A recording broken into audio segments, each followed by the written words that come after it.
Hello, hello, Shagathanon here. Welcome back to Dwarf Fortress here on the 2nd of February 2023, local time 1804. And we're a little bit late today, but it's all right. I have no idea what we're doing. I have no idea what I'm going to do today. Just kind of figure it out. We'll just play it by ear. Part of me still wants to do that magma pump stack, but that's going to be a lot of work. And I did not spend the time and effort needed to understand that quite yet. So it's whatever. Still have a couple dudes here that we never dropped. Had a fun little attack last time. Let's see who we have here. Onge, and Song. I feel like I marked them.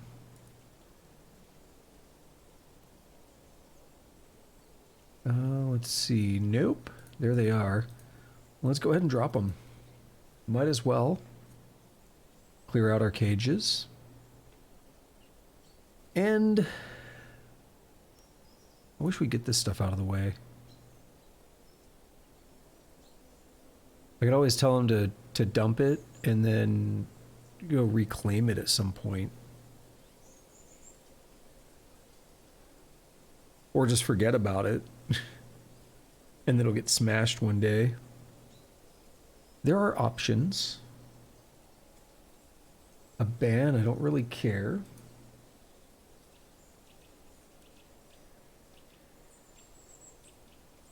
Afami, that's right.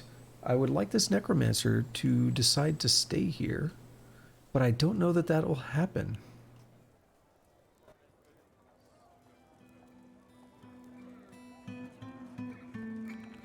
Maybe it does, but I don't think that's going to happen.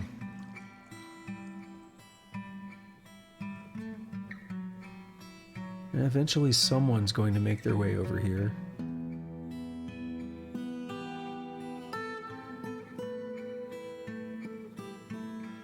You know something that we need to do?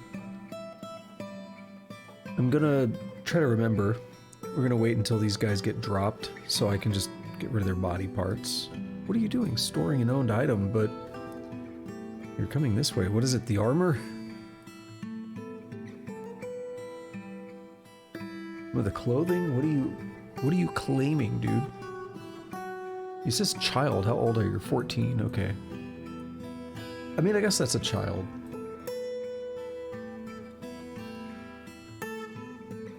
In my mind, there's a difference. Like, to me, child is someone that's like, I don't know, 10 or less. And then like, I don't know what you are. I mean, I guess preteen is a word, but I don't know. I don't think of like a 14 or 15. I think of him as a teenager.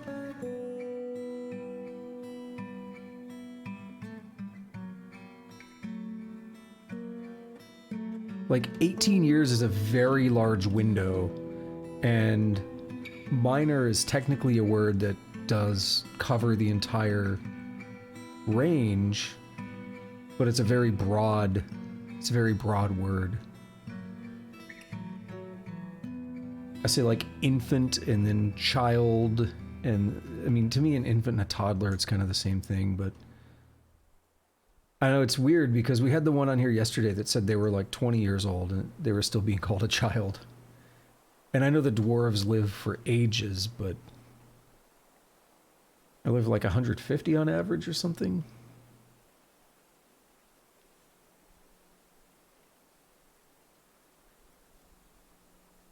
Are we gonna dump this other one?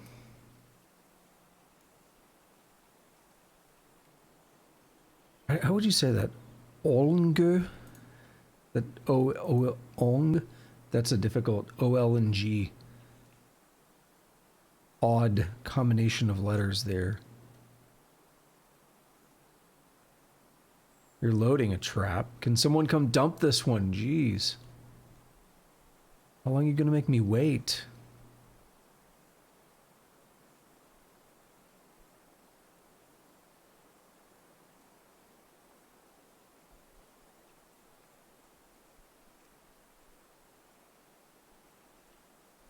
You're picking up equipment. That does... It's not it either. Whew.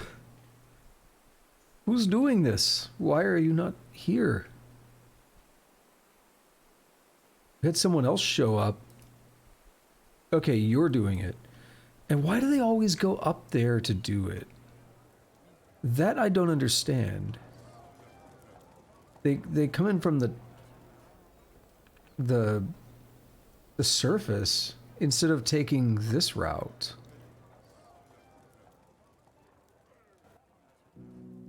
Very bizarre. All right. Let's hope that Thob is okay, because I kind of forgot to have a squad here. Yep, that's Thob. Good.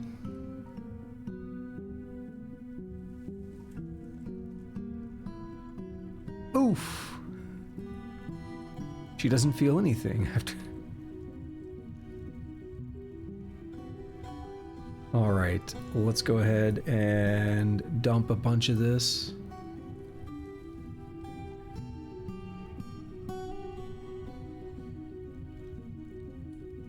Before it starts rotting.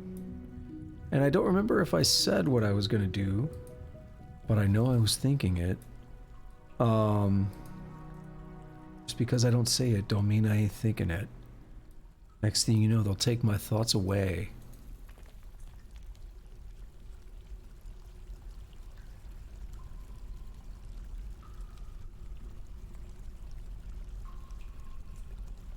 The reference for you.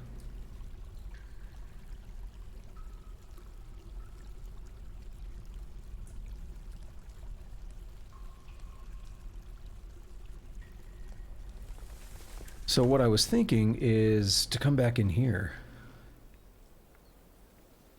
There goes the bot in the chat again talking about YouTube. I don't know what to do about that. I've mentioned this before. It's not like it matters that much, but I don't want that message in chat. I have tried everything to stop that message.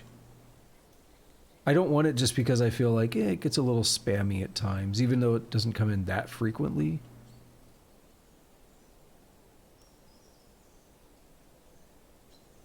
But why can't I get rid of it? Because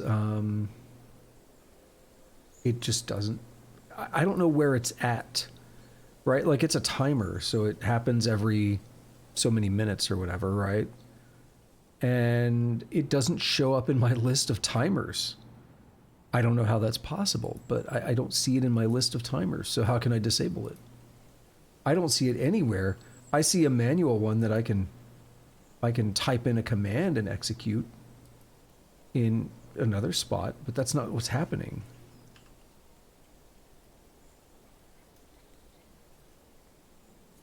And so it's just perplexing.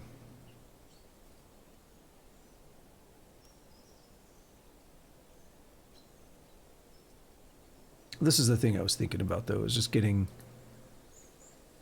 some cabinets and chests in here. Glad we could do that one.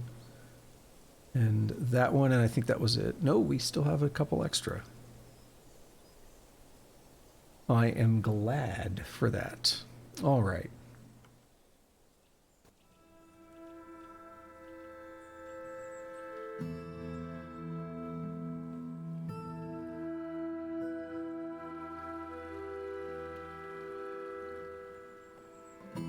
Is it an anthill? A colony of ants, hell yeah. That's cool. So this place got burned up pretty good last time. It's looking a little better now. Looks like some grass is starting to show back up. Frog just hopping around, I love it. Uh-oh, ended a mandate, don't care.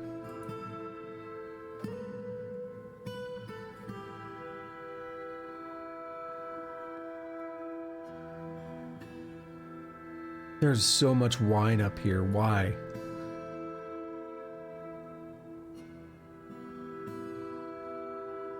Okay, it's time.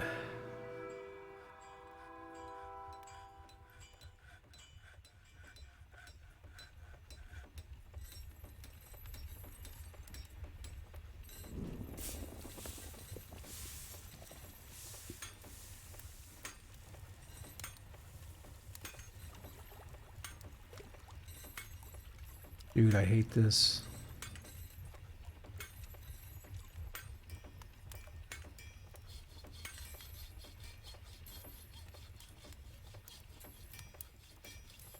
I just can't bring myself to do that to the bunnies and stuff.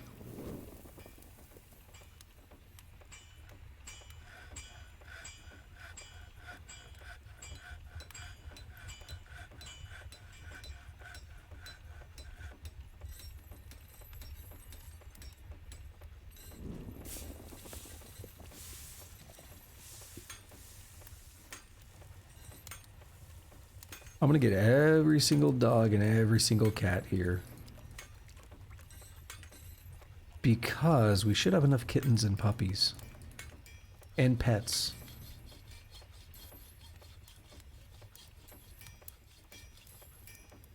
See all those kittens? And lambs.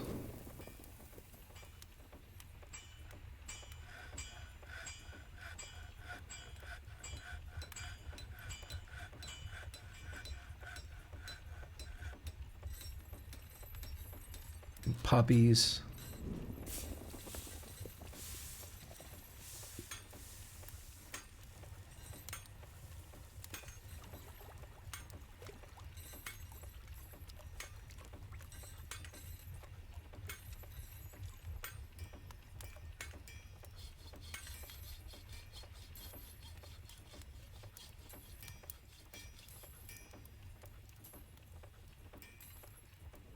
We don't have any yak cows. So that kind of sucks. They won't be able to repopulate. Alright, get to work, guys. You know what time it is. Save the FPS.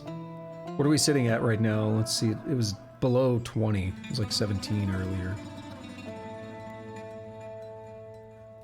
Hanging at 20 right now.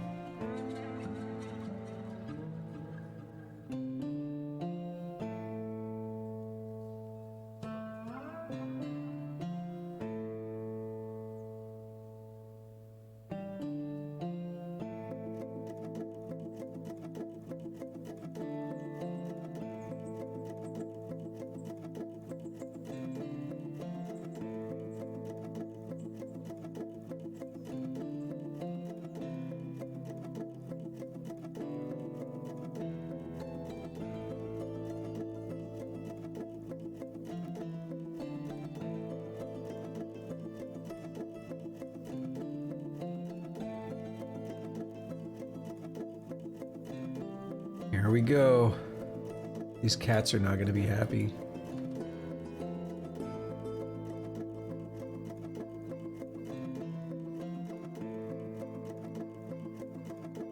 Once it happens, I want to click on one of the cats that's nearby. You. Trauma. What about this poor pig?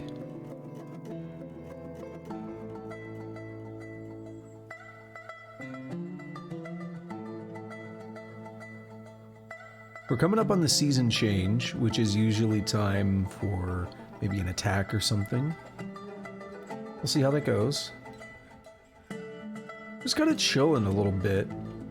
Like I'm not feeling like doing much in the way of projects right now, which I know that's not the most exciting thing, so I don't know, there are questions on what I should or shouldn't do, I guess. Part of me would still like to maybe carve some of this out and make a self-sustaining pump thing, or a waterfall thing for the tavern.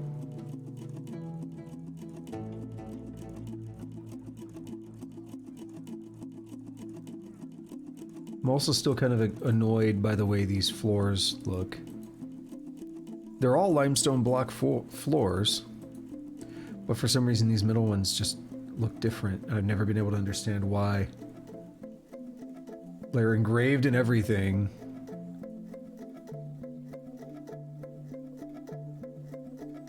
Very goofy.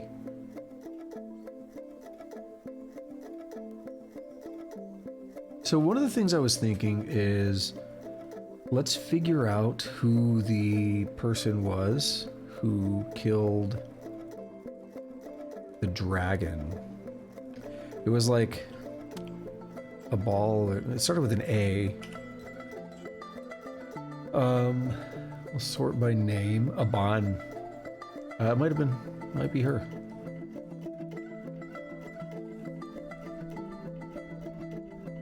Aban, that looks right. Kavishalral. Or Lancer Treaties. Yeah.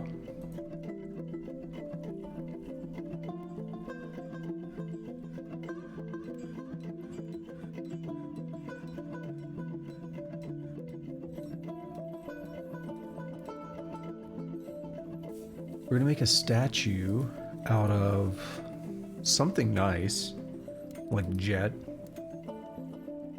And I want to specify image related to...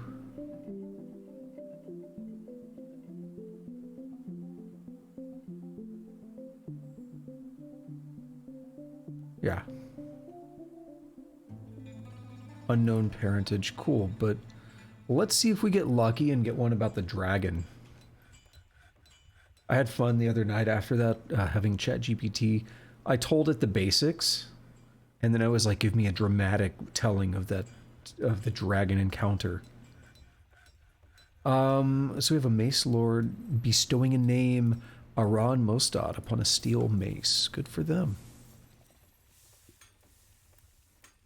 I approve, I guess. Not much else to say.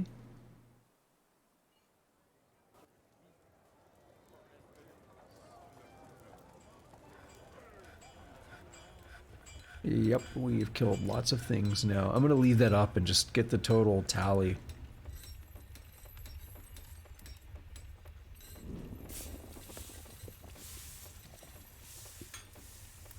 It looks like we are forging again, so they've caught back up on the whole... Oh, we still have some issues here, like refined coal is still a problem. So I think my easiest bet here is to just force some charcoal.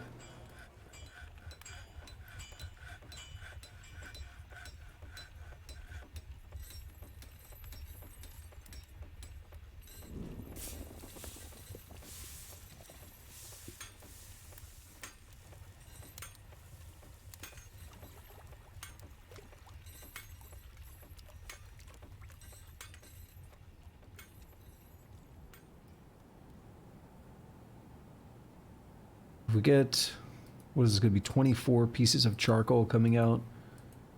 If we get this happening in a bit of a rush, we might be able to use some of it to make coke.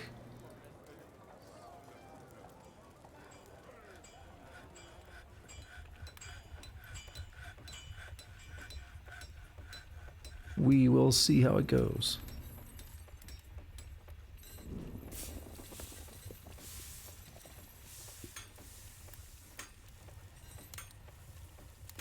We have more puppies. Wow.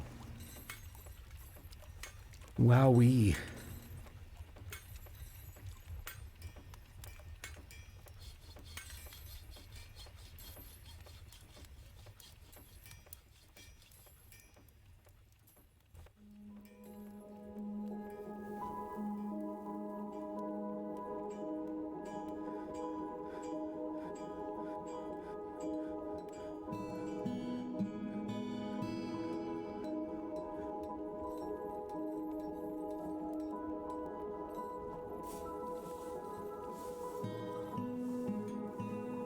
We should have plenty of wood here. I don't think I need to cut anything down right now.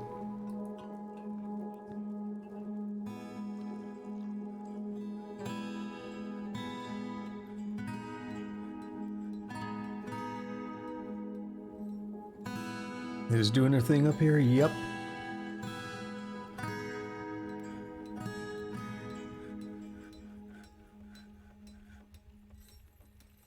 All the food ever. Dragon meat. Cool.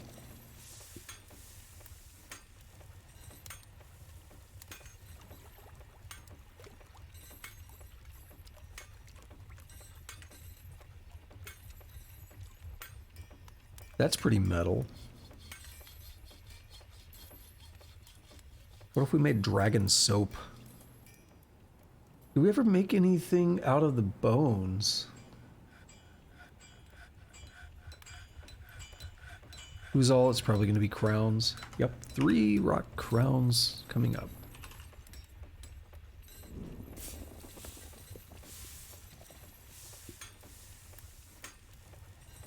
Now I had an idea for this spot here. What are you? Plain keys, the perplexing merchants.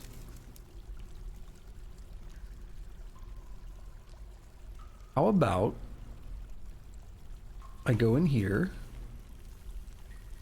and schedule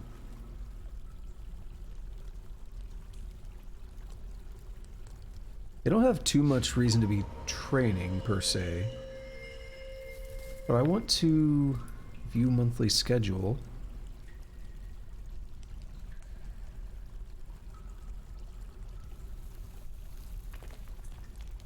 Edit. No. How do I customize it? Per month.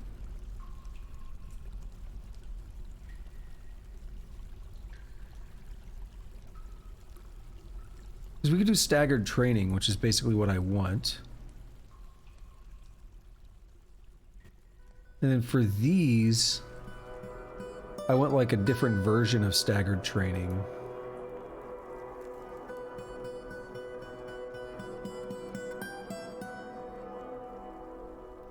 So instead of off-duty, I want to say train.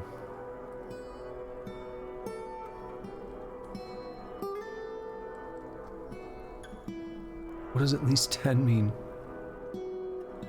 Okay. And that works.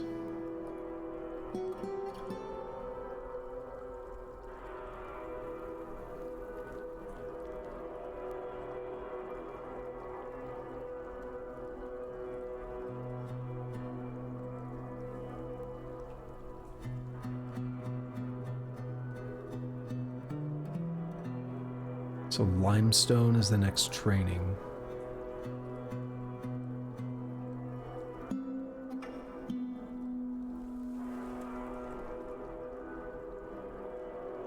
You see what I've done here?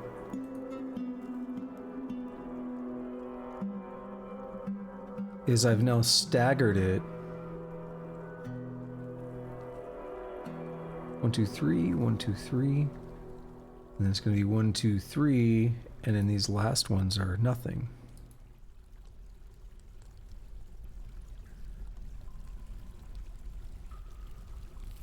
So they can basically do whatever in the off months, but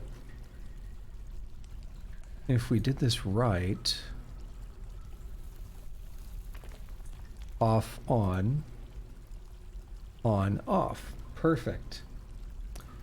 So again, we've staggered that now. So there'll always be someone down here training, but one group gets to just kind of relax for a few months, which kind of sucks if you're over here, because they never get off time, but someone's got to protect this. Now I want to go back up here and take a look at that statue.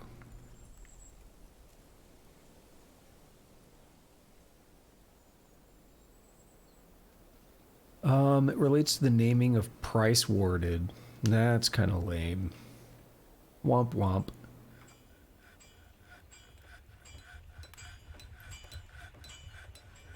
I really would like a statue about the killing of the dragon, but I don't want to go in and build the image myself. I want it to be something dynamic.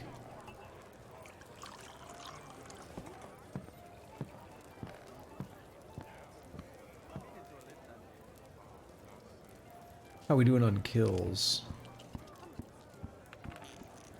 Lots.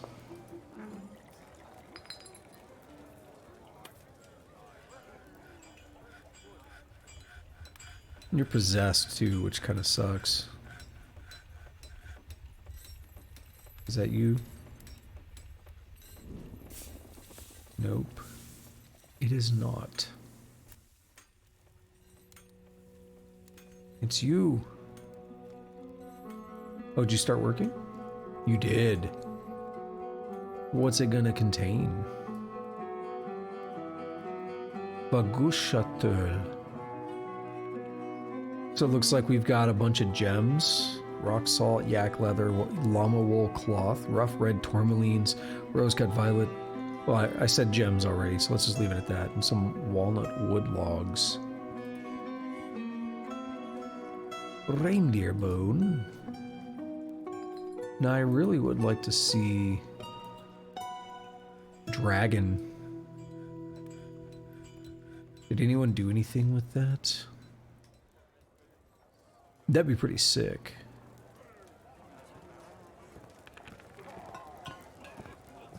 I think I saw one.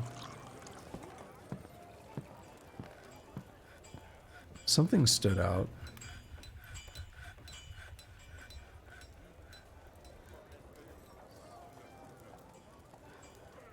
It was a bit high on the list, but I don't see it.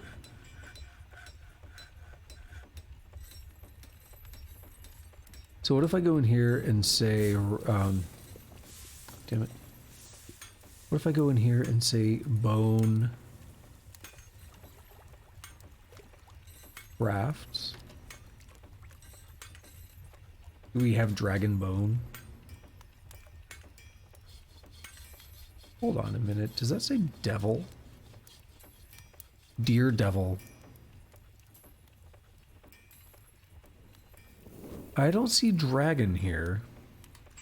What the hell? You don't hear that. Well, maybe you do, actually. I was looking at the wrong volume mixer.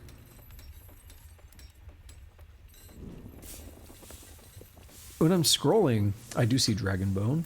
When I'm scrolling, I see, I'm unlocking the mouse wheel and just flicking it, and it's beep, beep, beep, beep, beep, beep, beep. It's lots of beeping. It's very weird. Dragon bone.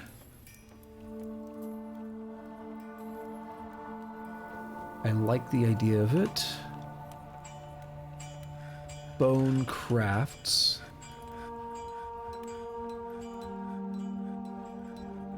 Dragon. Where's it at? It's lying. We have them. Why is it not showing up there? We had 88 or something, so let's make like 20.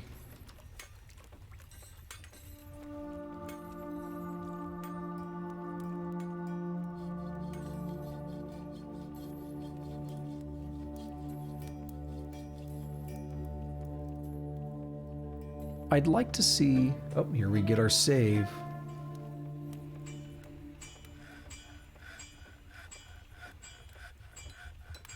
I'd like to see this craft be made. I want to see what the first dragon bone craft is, at least the first one I'm aware of. We could look at our stocks, I guess, and search around a little bit. But I'd like to see what the first one is. It's just kind of exciting. It shouldn't take terribly long. Someone's already on the job.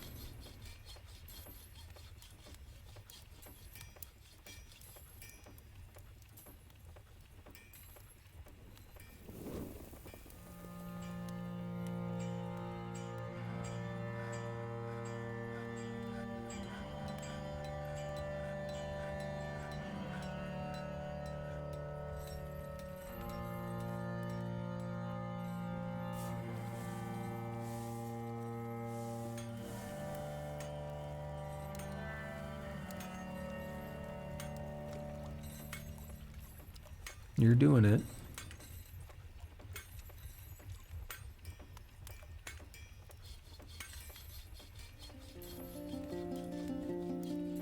Lots of...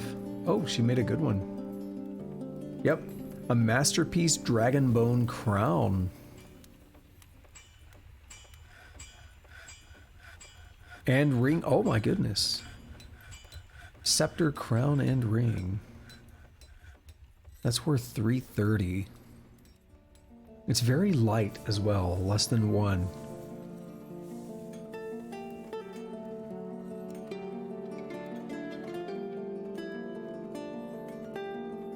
Scroll.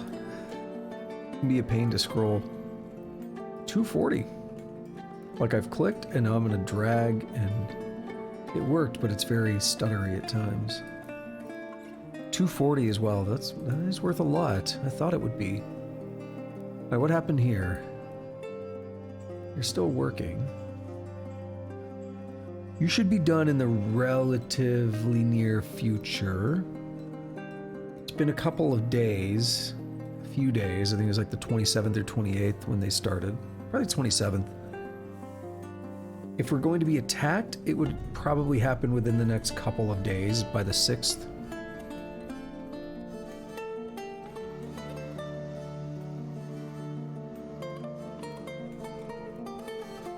Wonder why the cat was fighting.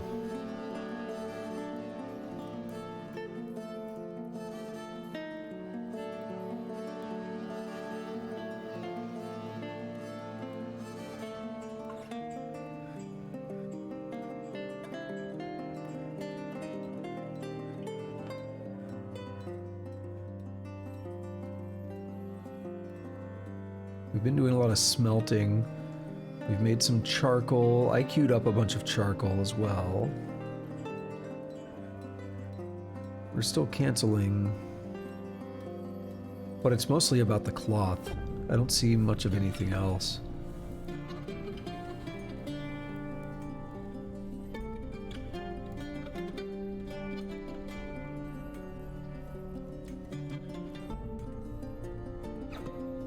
I'm gonna keep that up so we can get the total count. Here we are, a rock salt scepter. We pause, we click on this before someone comes and hauls it away. And she offers it to our civilization, Ooh, 31,700, I love it. It is encrusted with square, brilliant cut violet spessartines and encircled with bands of round rock salt capicons. Llama wool, single-cut red tourmalines, and emerald-cut violet spessartines. This object menaces with spikes of walnut wood and red tourmaline. On the item is an image of Saxual Lordmine the Dwarf and dwarves in yak leather. Saxual Lordmine is surrounded by the dwarves. The artwork relates to the ascension of the dwarf Saxual Lordmine to the position of Baroness of the Sculpted Paint in 67. Nice. Alrighty, well, I've been seeing something that's been bothering me. What's this doing in here? Get rid of it. Where is it at, though? I don't even remember. Hematite is good. Let's queue up our first mining orders of the session here at 3830. Actually, well, if we count the recording, 3343.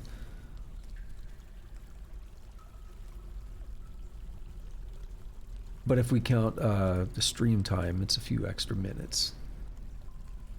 Point being, it's like deep into the session, and I haven't even done any digging. Wild. So yeah, there's here's some. There's some gems and stuff that I keep seeing, and I've been meaning to dig them out, and I have no idea where they really are. This magnetite is good. Native platinum is good.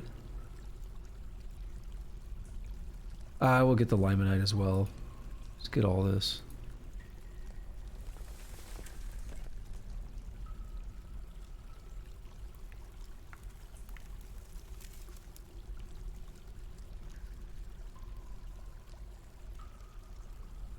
I keep visiting a screen, and specifically on that screen, on that area. Oh, we got gems here. This is not it, but in that area I keep noticing a lot of, not a lot maybe, but some specific gems. There's nothing that special about them, but I just keep seeing them and it's bothering me. I want to get rid of them.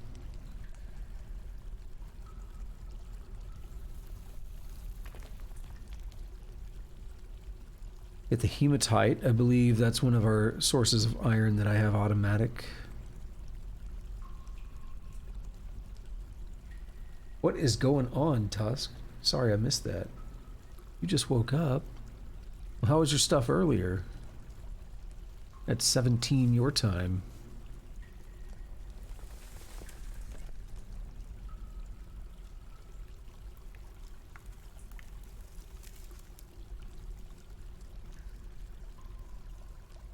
Not seeing what I was looking for.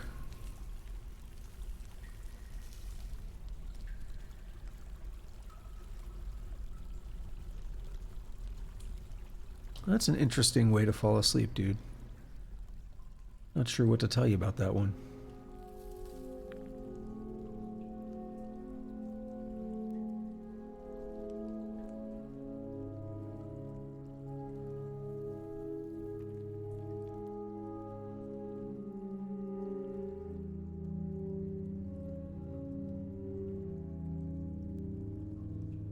It's very noisy outside.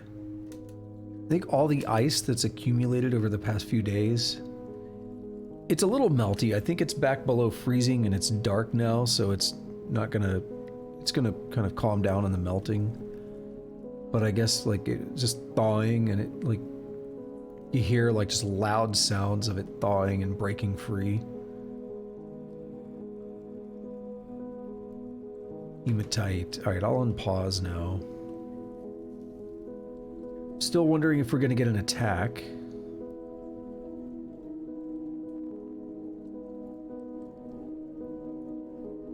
So that's our river.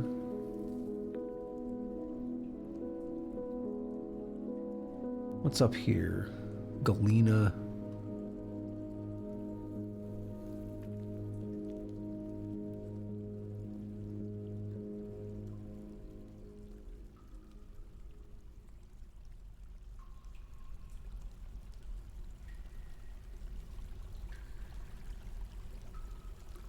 Yeah, you weren't here last time, Tusk, but we had a, last time we had a fun encounter with a dragon.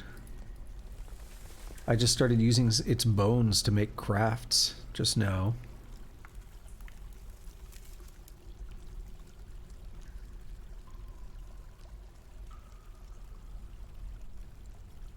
Oh, whoops. I didn't do the... I thought I set that to 1. I really did.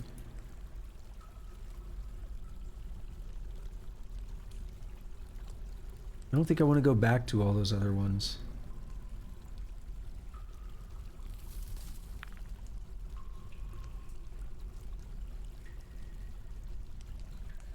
Don't be doing too much in secret, dude. You get in trouble. Like, if you're not supposed to.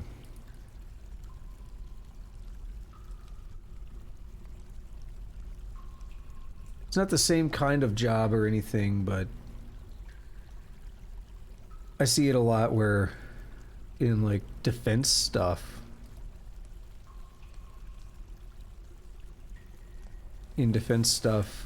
people take pictures, and you're not supposed to do that.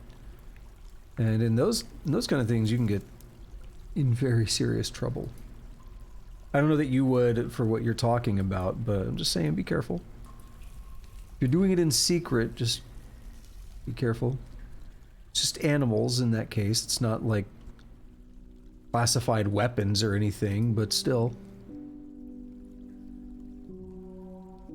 Wouldn't want you to get into trouble over it.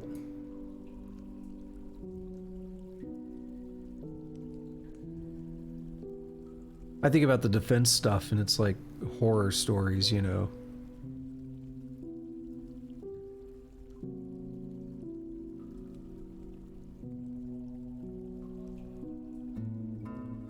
My dad was telling me about one where, and this is 100% realistic, this guy was on like a submarine and he took pictures from his desk, and it had like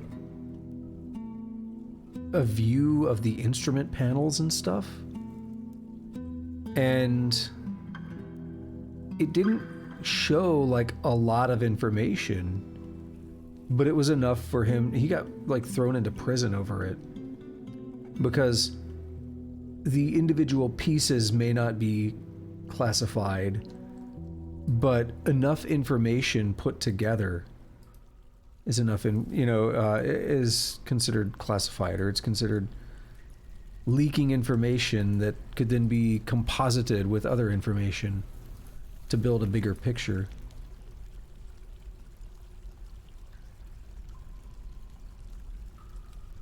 To be fair, if you're on a military vessel like that, if you're on a military submarine, you should know better than to take pictures at all.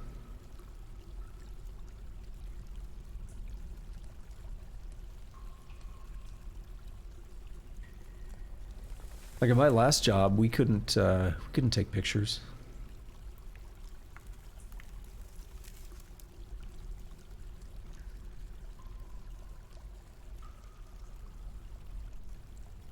Yeah, my last job, it was technically on an Air Force base, but we're not part of the Air Force, but it was on an Air Force base. Yeah, you can't take pictures of anything.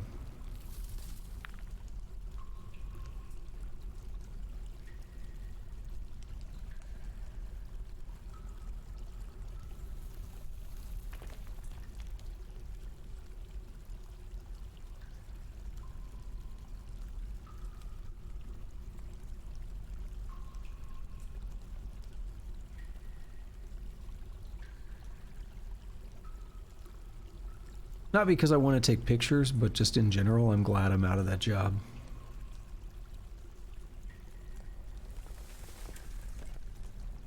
I was trying to leave for a long time. And then, while I was still there, all the situation with Russia and Ukraine kicked off. And I left not long after that because I'd been interviewing for months and stuff. And I got an offer, and I'm glad it came through when it did, because I didn't want to be a part of that, and especially once the Russia-Ukraine situation kicked off, I really didn't like the idea of being a part of that.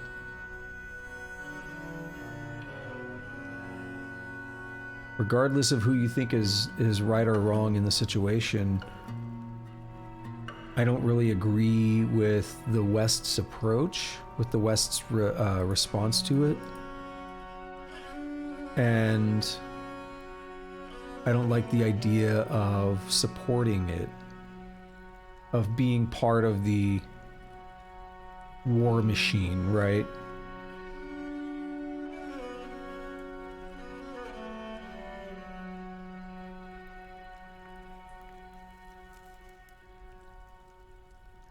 Because the way I've always looked at it, people are insane, first of all.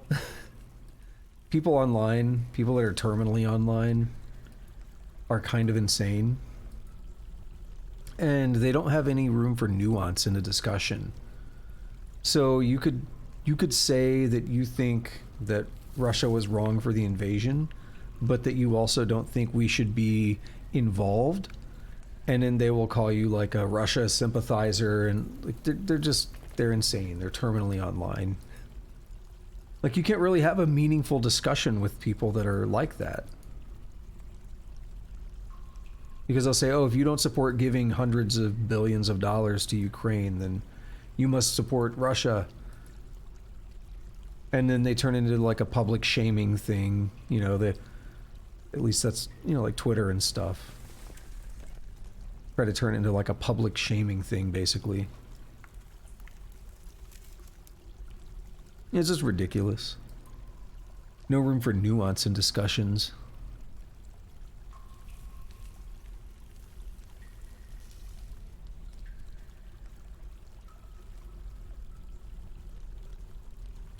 How's that slaughter going? 12 dogs and 6 cats.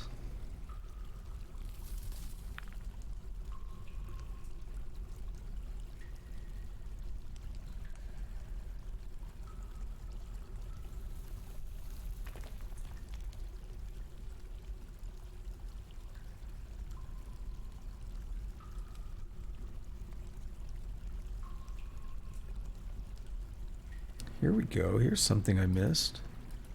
Why am I autoing that? I don't know.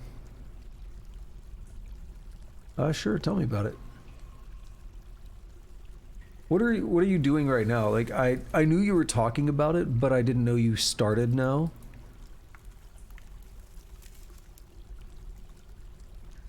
Nice. It's a big old boy, isn't it? Elephants are huge. Have you seen the things? I might have talked about it. Have you seen the things of elephant like painting?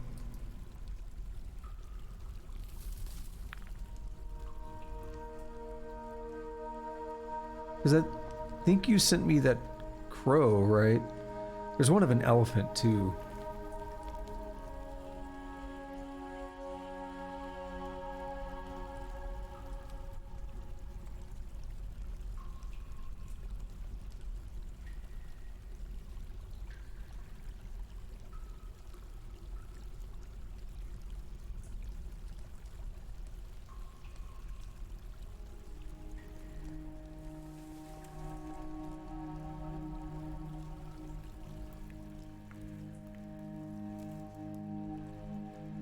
Well, I think that's the case at like any zoo.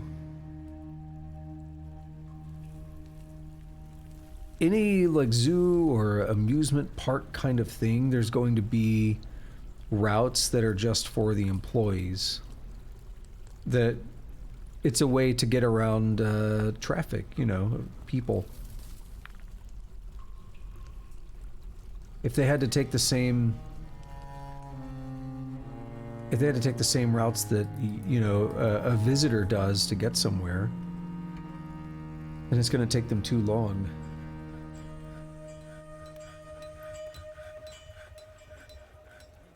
Oh, I mean, there's this bar not far. I used to go to a lot. It was designed to look like a bookshop, like a bookstore. Who says bookshop? It was designed to look like a bookstore or like a library. And it was basically on the upper section of it. You go in, it's a bar. There's like huge bookshelves like behind the bar. There's like bookshelves all around the room. There's couches and stuff too. It's very nice, like cozy atmosphere. But you would go in, and there are a couple ways you could do this. If you went into the bar and bought a drink or whatever, your receipt, this was only Friday, Saturday night. I don't know if they were open other days. But I know this whole thing only applied on Saturday, or Friday and Saturday night. But you would buy a drink, and then you'd look at your receipt, and on the bottom, there would be a code, like a password. The other way to do this was to go on their Facebook page, and every Friday and Saturday night, they would just post up like a random Wikipedia article or something. And it would be about like a person or an event or something, right? And that would also be the same thing as the password that you got on the bottom of your receipt. So then, once you knew the password, whether you just figured it out from the Facebook page or you got it on your receipt from buying something, you would go near the front door. There was a bouncer, and he's standing next to some of the bookshelves. You would tell him the password, and then he would straight up like reach the bookshelf, grab one of the books and pull it down at like an angle, you know, and straight up the bookshelf opens up. So he would just open up the bookshelf, and there's like stairs going down into a basement, and there's a second bar down there, and it's got a lot of the same menu, but it's also got a lot more stuff downstairs. They can make a lot more like stronger drinks and stuff. And it's a completely different atmosphere downstairs. It's nothing like a bookstore downstairs. Downstairs, it's more like just a bar. I mean, it's got like some booths and stuff, which are pretty nice. And it's just got a handful of tables, and you could sit at the bar if you wanted. It's pretty cool. But it's really cool, like going through the bookshelf. You know, like what's the password? And it's like Abraham Lincoln or whatever random thing it was for that day. and then you just get to go through a bookshelf down some secret stairs and everything. It's pretty cool.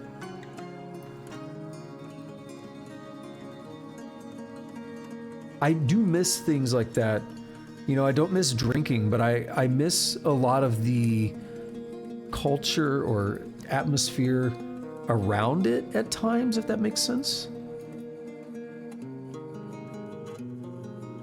Like, that's a really cool thing, and there's no reason for me to go there now that I don't drink, right? Why would I go to a bar like that if I'm not going to be drinking? It's pointless.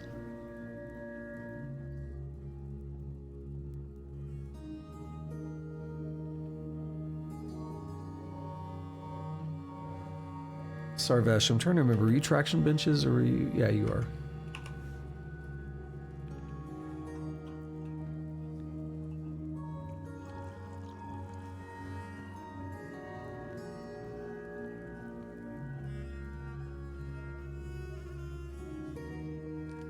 Ah, that sounds fun. Obviously saying that sarcastically. I don't know how it is there, but I've seen a lot of the... Was it like... What was happening? Was it like a climate... Oh, look at that. Hold on. Masterpiece dragon bone earrings and dragon bone crowns. Love it. Was it like a climate protest or something? What was going on with the traffic?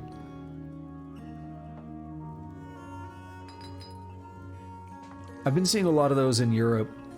A lot of those, Oh, did I close that by accident? Or did it just expire, a bunch of them? Okay, whatever.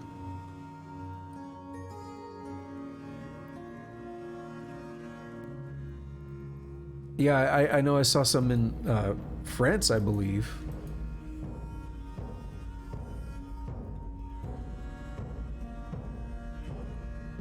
Where they go out into the street and they just sit in the middle of the street. They just like sit down and they hold up like banners and stuff that you know, say like protect the climate. And a lot of people criticize it because then they're forcing cars to sit in the road idling, and they're just sitting there polluting, where it would be better if the cars could get to their destination and get off the road. So a lot of people criticize it for that reason, among others. I mean, what if somebody's hurt and you're holding up an ambulance or something that could save somebody? You know, there are a lot of reasons that gets a lot of criticism. There's videos of people getting pretty aggressive with them. They get out of their car and they're dragging them. The people like that are sitting in the road, they don't put up a fight or anything usually.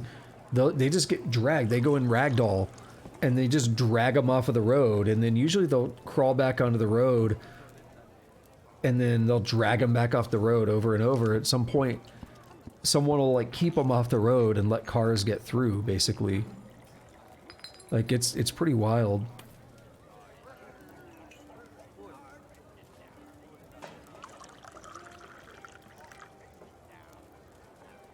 I don't know what that means, Tusk.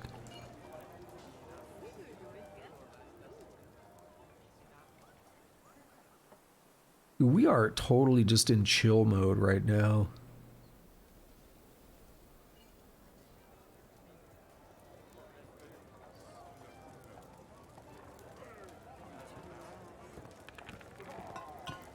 Unless I decide to go do the magma pump stack, which I definitely don't feel like doing right now.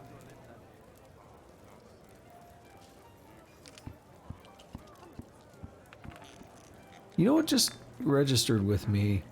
Is iron okay for that? I queued up a shit ton of iron parts. I don't know if iron is magma safe. Or is it? I don't even know. I don't even know.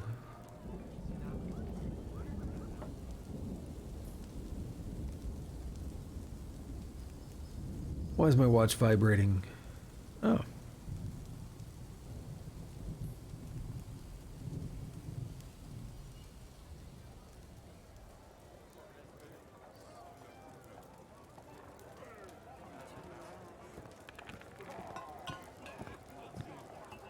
Oh, I see. I'm not familiar with that mud wizard guy.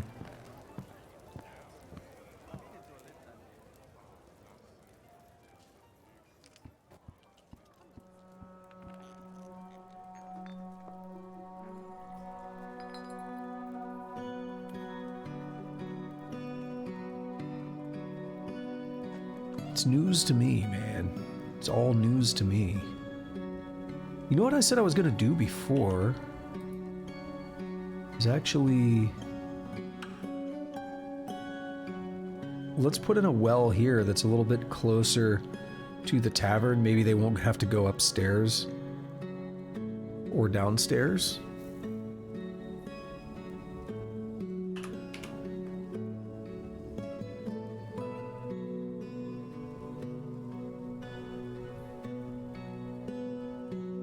No.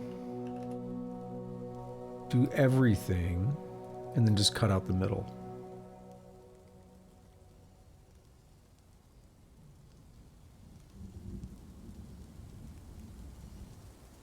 In Deutschland.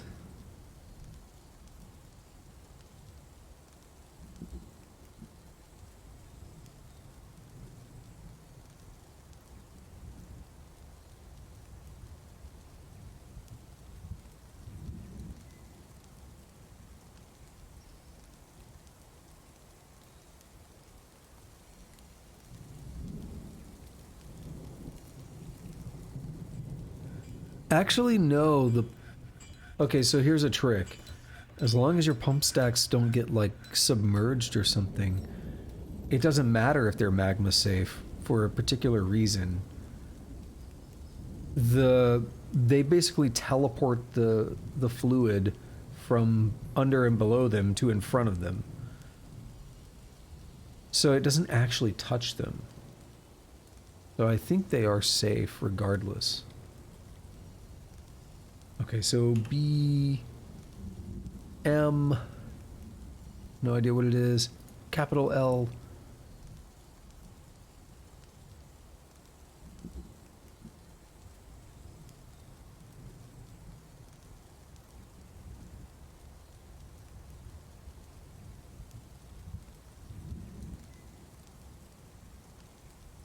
Let's get this well here, and they'll have less to walk from the bar, from the tavern. Maybe they'll be happy about it. I don't know.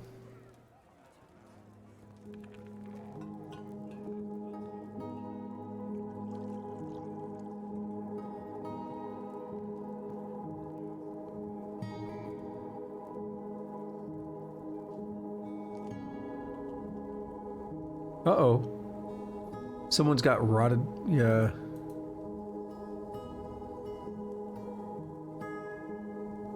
You have rotten food in your bedroom, bro. Why would you do that?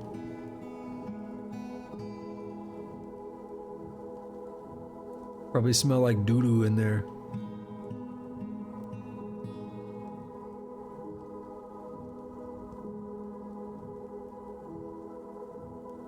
I hit him with the stanky leg.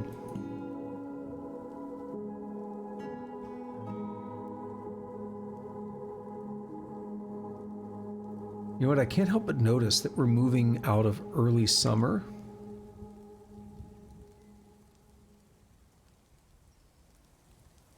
I'm gonna just put a save here. We had a crash last time, which is why, just to recap, what happened last time is early on we got attacked by a bronze colossus. I got a little bit complacent and greedy in how I tried to deal with the situation, and it made it inside of my gate before my soldiers were up there and before I could get the gate closed. It's all entirely my fault. I could have easily closed the gate in time. It's entirely my fault. It killed 8 of my dwarves and a bunch of livestock. We ended up killing it. And then, after all that was done, I spent a bunch of time burying those dwarves, putting memorials, slabs up for them, and then the game crashed for the first time.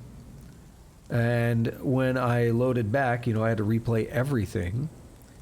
And the next time, it was a dragon. So I kind of talked about it last time, but the way it works is the game is a simulation, but it does do some kind of gamey thing. So a lot of times, when you get attacked by like beasts, like mega beasts and stuff like that, it's partially randomly generated.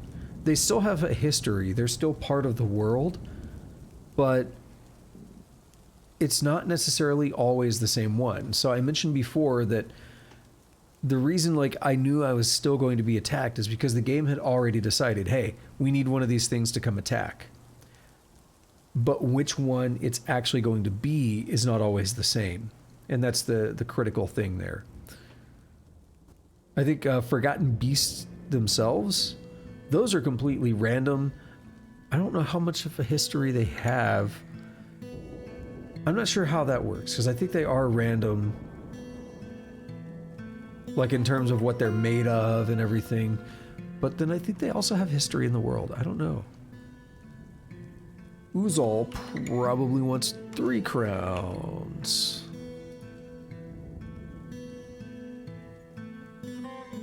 That's not 3, is it? That's 10. They're almost done with all the iron corkscrews and pipe sections. That's pretty good. You're pretty good.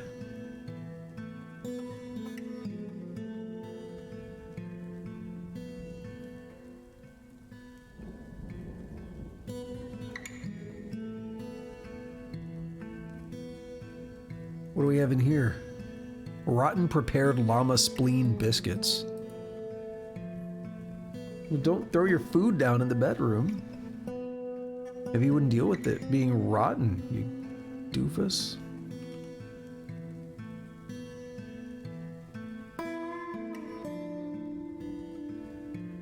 You nub.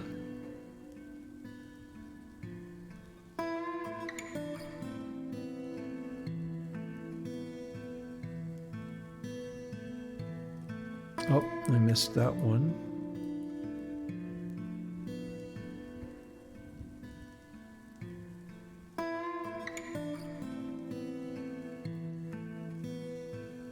Damn it. Yeah, we're making progress here. Finally. It should have been done a long time ago. I should have just queued up like, hey, make me 100 chests. Instead, I'm letting it gradually work out, gradually fill itself out. Now, whatever happened over here? Our roads are back in... No.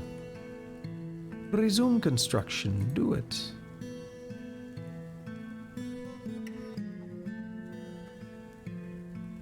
Mud Wizard was a climate thing as well, yeah. I don't really get it.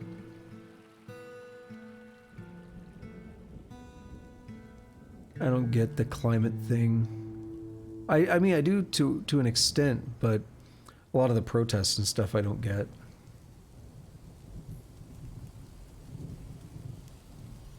And then I don't get a lot of the kind of reactions that people have toward specific climate things.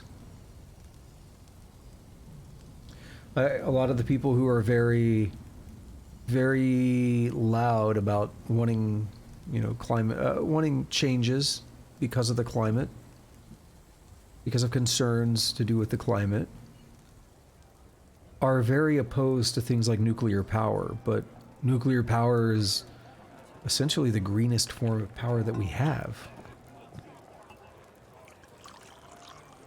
When you factor in the amount of waste it takes to actually produce and run the power plants and maintain them versus how much power they actually generate, it's essentially the cleanest form of power that we have. Things like wind and solar actually require a lot of material to make and maintain, wind in particular, and don't generate as much power. They generate a lot less power. So when you factor that in, like per megawatt of power, you get a lot more out of nuclear. It's a lot greener. I think a lot less people die as well. Just when it comes to like mining the raw materials and stuff, or solar and wind, I think especially solar, a lot of people die.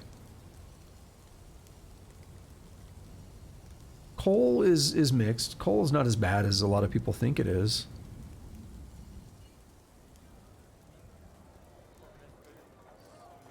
But I mean, raw material mining is kind of bad no matter what. You know, it's another thing with electric vehicles, where those are looked at as being green and clean, but the fact is they actually require a lot of raw materials like lithium, which are very expensive and dirty to mine. And then how do you actually charge that vehicle? You rely on electric grids that aren't using nuclear power. You know, the electric grids are using a lot of like more dirty forms of power.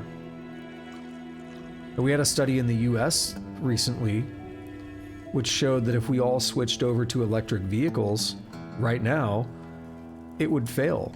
The power grid could not support like every vehicle switching over. And there are multiple states right now here in the US which have mandated that in the within the next decade or so, some of the states have said 2035, all new vehicles have to be electric. So there also need to be some sweeping changes to the power grid before that can even happen. Otherwise, we're going to kill the power grid. No one's going to be able to use those vehicles. It's going to be a disaster. It's going to be an economic disaster. I don't think it'll get to that point. I think people will make the power grid changes in time because they know it's going to be a problem, but still. Yeah, lithium is rare. There's a couple places where we get most of our lithium from. It's expensive to get. Cobalt as well. I don't remember what the number is. I think something like upper 60% of the cobalt that is mined today is mined by slaves. That's something people don't like to talk about.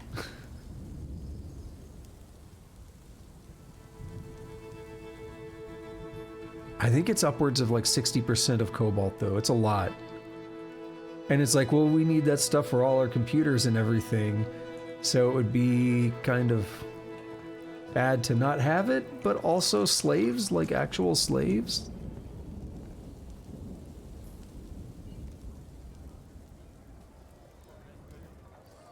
Not fun stuff.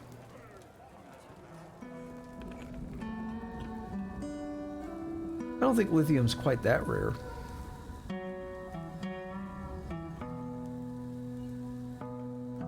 Yeah, electric vehicles, I don't think we're going to have a problem making. It's going to be a ramp up. You know, so right now, Tesla had the lead on everybody, but all of the other major manufacturers here in the US, Ford, General Motors, I feel like there's another one that I'm forgetting right now, but particularly Ford and General Motors are, oh, what's the other one I'm thinking of? It's killing me. Dodge. They're all making electric vehicles now. Their big push was around 2023 to 2025 is when we're going to start seeing all these other manufacturers getting electric vehicles out. And the switch is going to happen a lot quicker than you think. Once that happens, when Tesla was the only real player in the market, Teslas are all over the place. I don't know about where you live, but here Teslas are all over the place. They're pretty popular, but now that other companies are making electric vehicles and they're going to start becoming more commonplace, they're going to compete with each other to drive prices down. Tesla just drove their prices down, in fact. So that competition is going to help drive prices down. And we're going to see a big shift, but I don't know how I feel about the whole let's make it a law that by 2035 you can only sell electric vehicles. I don't know how I feel about that. On the other hand, though, there was a point in, was it the 70s or the 80s, where they made it a law that every vehicle going forward had to have seat belts. But there's also a big difference between a seat belt and a completely different kind of vehicle that's powered completely differently when a seatbelt doesn't require a new infrastructure across the entire country, right? Seatbelts don't require new charging stations. They don't require a better power grid that can actually support that many vehicles charging at once. You know, seatbelts are a different ball game than electric vehicles.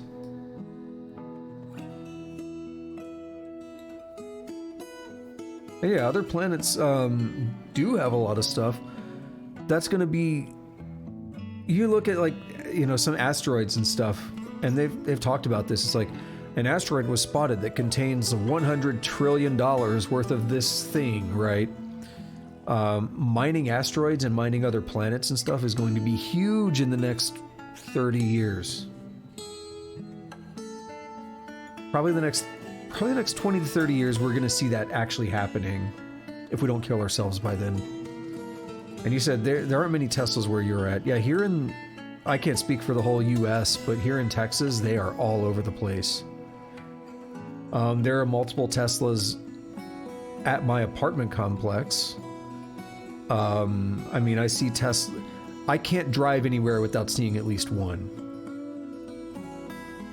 Like, I can't even drive 5 minutes without seeing one. They are very common now.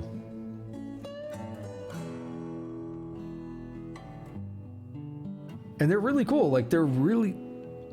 I've ridden in them quite a few times because I know people that have them.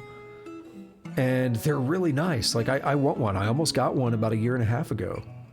Back in October of 2021, I bought that new guitar and I bought some new equipment and stuff. But I had about $52,000 worth of, like, different savings, different investments and stuff. And they're not all worth what they were back then, but I pulled out at the peak. I basically pulled out at the perfect time. My pullout game is strong, but I pulled out at the perfect time, about $13,000 to $14,000, and that got my new guitar, which was like $4,000. It was like $4,500 or something. It got my Axe FX3, which is guitar equipment, and that's like $3,000 or a little bit more. And it paid off my 3090 video card. Like, it paid off a lot of stuff with that. And then I kept the rest of the investments in there, and they went way down since then. Some of them are recovering now, but I actually picked the perfect time to do that.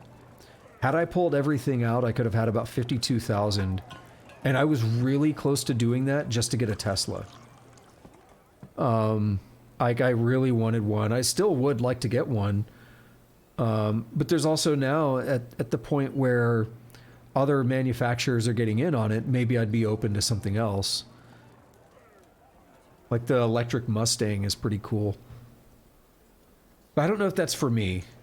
It looks cool, it's sleek and everything, but sleek is part of the problem. I don't want necessarily a giant vehicle, but I want something that has enough room to, like, put stuff in the trunk and everything. I've had that issue with my car, which is a small-ish vehicle. I mean, it's got front and back seats. It's 4 doors. Like, it's not tiny, but I've had issues of fitting some stuff in the trunk.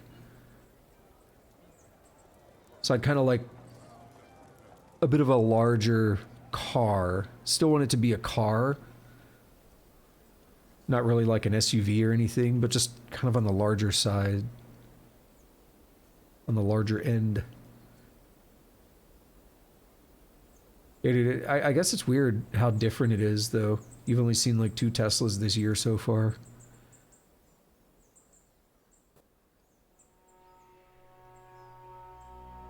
It doesn't hurt that, you know, I'm in an engineering type field, so anytime I go to, like, the workplaces, I'm gonna see that, you know.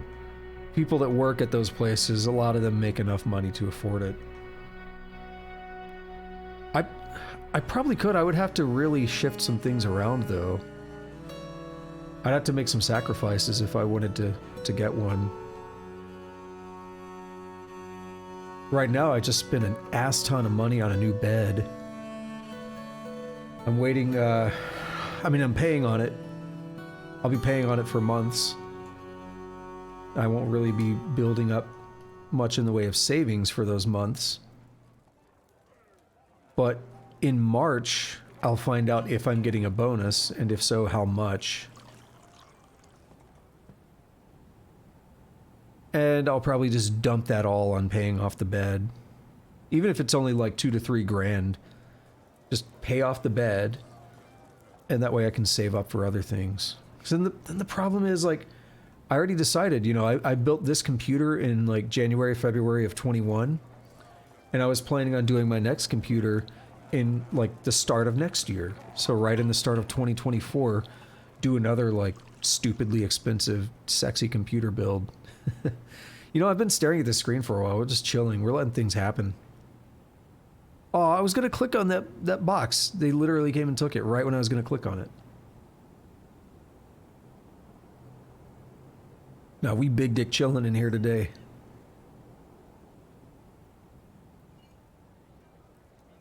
What do you... Nothing, okay.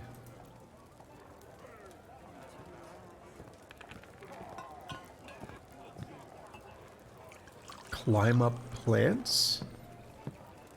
What do you... I don't know what you mean. Like a vine? Vines climb.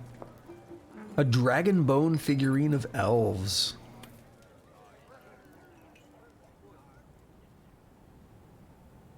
Can I see that?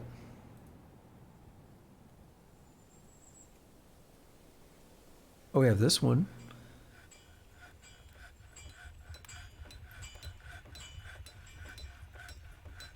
Lots of dragon bone stuff being made. It's pretty cool.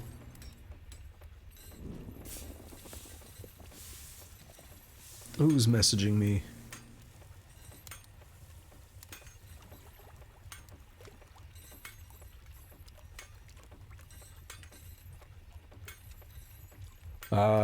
Yeah, I heard about this. I don't know if I'm going to talk about it.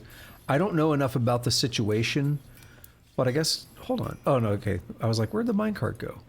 I don't know enough about the situation to really have to be able to talk about it, but someone's messaging me about, I guess they sent a link regarding it, but I noticed about 2 or 3 days ago, a bunch of people online were talking about, like, AI-generated porn, particularly deepfakes, right? Where you would put somebody else's head, somebody else's likeness on the porn. And I guess there was a Twitch streamer or something. I don't know who it was. Like I said, I don't know a lot about the situation. But I guess they were sharing their screen, they were showing their computer, and they were, I don't know if they actually showed the porn or they just, it was visible in their tabs or something as they were going through, but it was clearly, they had AI like deepfakes pulled up of other Twitch streamers or something like that, and it became this whole controversy over the past few days. Like, I saw a lot of people on Twitter posting about it.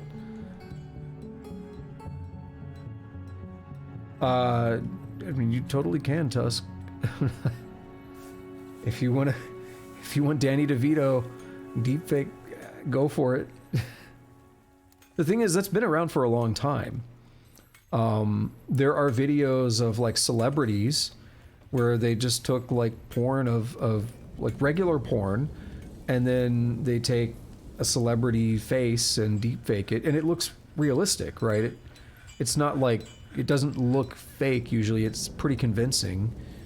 And yeah, I mean, that's it. There's like entire websites dedicated to that. And apparently this guy who was streaming and who did that, he got, I guess he had paid for the website or something. That was one of his defenses. He said that, he's like, I was on Pornhub and I saw an ad for this website, and out of morbid curiosity, I paid for a subscription. It's like, oh no. Yeah, I don't know who it was that did that. And that's about as much knowledge as I have of the situation. I don't know what streamers he was looking at deepfakes of. I don't know who it was that did it. I mean, it was, Tusk is like, who clicks on an ad? The dude was morbid curiosity. He was just morbidly curious about, hey, you mean I can see other Twitch streamers doing the naughty? What? Getting freaky. Well, I just have to, oh my god, I just accidentally put my credit card in. Whoops, how did that happen? Um, just to back up a little bit, I missed your message earlier about the plants. That's why I was confused when you mentioned the vines and stuff. And then just to touch on your comment about you were one of the only ones in the group that wanted to learn all in Latin. So Latin's interesting. I don't know if you remember this, but Shelley knew Latin. Oh, we got a friend. It's a spoder or something. No, it's not a spoder. It's a humanoid, but it can shoot webs. Shelley knew Latin. She said that she studied it in university, because when I was playing Genshin Impact, they have a lot of Latin in Genshin Impact, like Ad Astra Abyssosque, things like that, and it's pretty fun. Also, they actually speak a version of Latin in Switzerland. I forgot what the language is called, but we learned about it in German, in my German classes, where basically they have like 3 official languages in Switzerland. They have German, is it 3 or 4? Because I guess it's Swiss like a...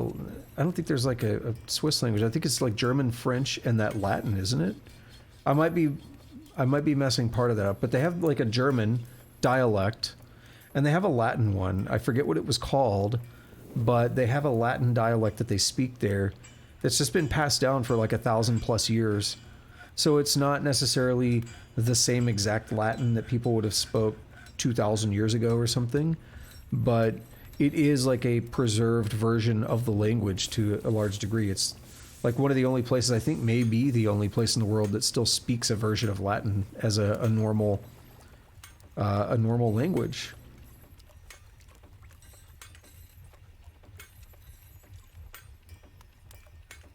So the forgotten beast Vesh Taramrash has come, an enormous humanoid composed of mud.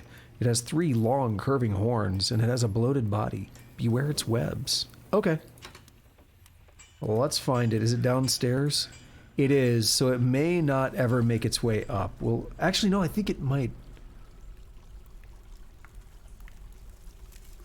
Forgotten breast. I mistyped beast. What's wrong with me?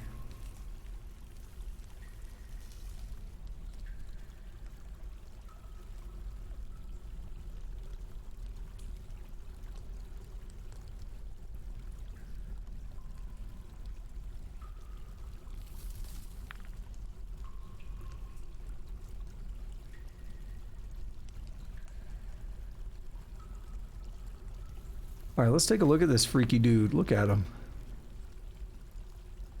Military kills. He's killed Dobar Friendlywind, the dwarf, and a 2-humped camel in Mine Whims. I don't know when the camel was, but the dwarf, he killed him in 89, which was, what, 25 years ago. So he hasn't done much in a while. Personality. An amazing spatial sense and a great kinesthetic sense, but it has meager creativity and poor focus.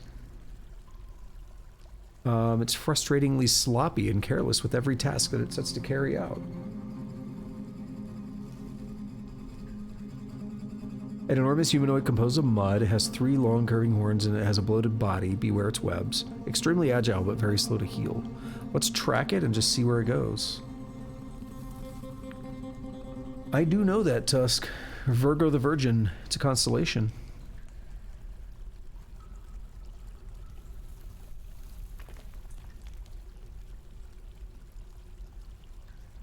It just left the map, didn't it?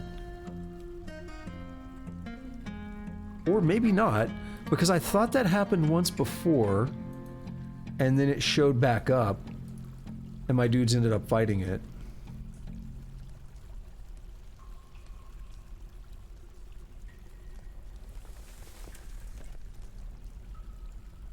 What is that emote? Kekheim, what is that?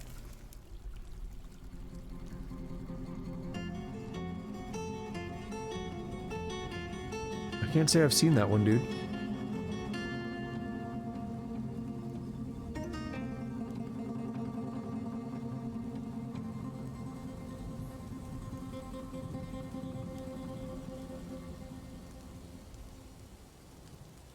Dump all that crap. Let's take a look in this menu here. Others. Not showing up.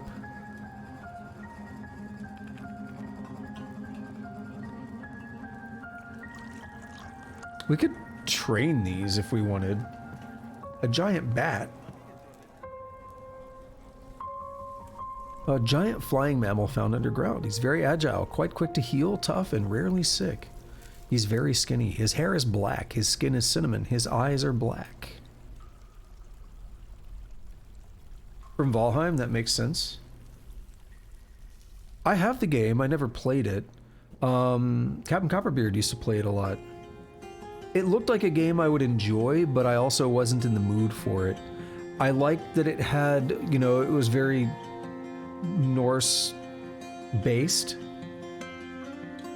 I like that. I'm into Norse things, but I'm very particular with playing survival games like that, like Ark. I find that I usually get very addicted to them and they are a lot of fun, but I never usually get to the end of them before I get like kind of tired of them.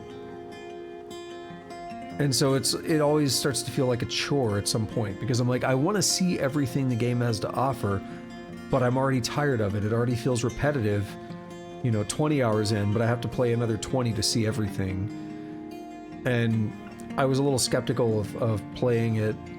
I tend to play things like that more solo as well. Even though I do like co-op, I just tend to play those things solo.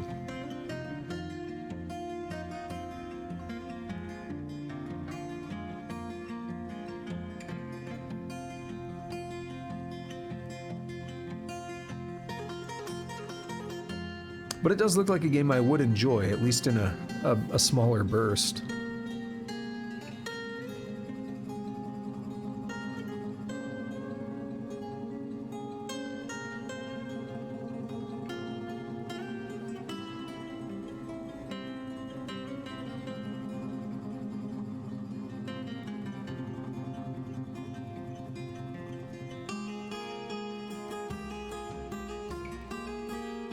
I don't know much about League of Legends.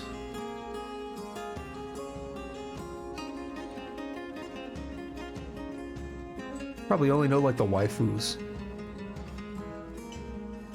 I mean, what?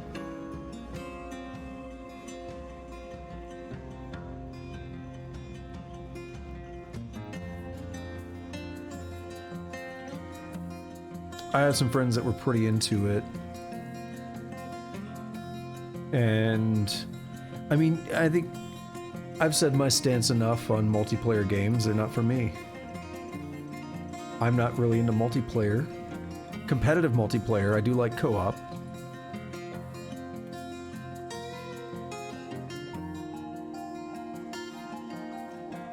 Plus, yeah, I don't have much to say, you know?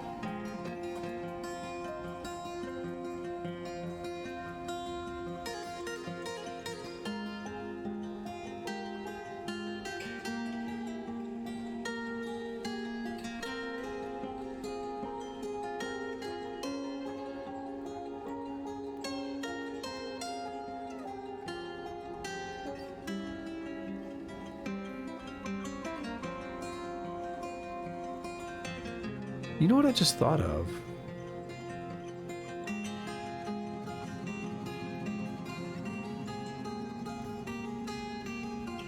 I could put Ballistae down here as well.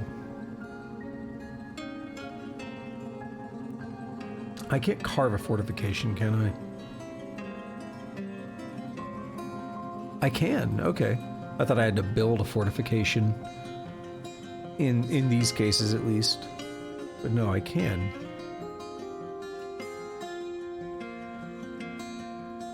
I could also... I know I can't, but hear me out. I could also put them to the left here, but I actually can't, really, because we can't dig any more to the left. So we don't have enough room to stagger 3 ballistae like that. But I could maybe put 1.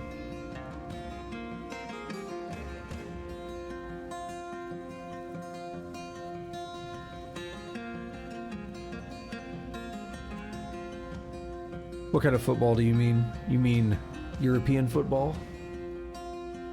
Or I should say world football or American football?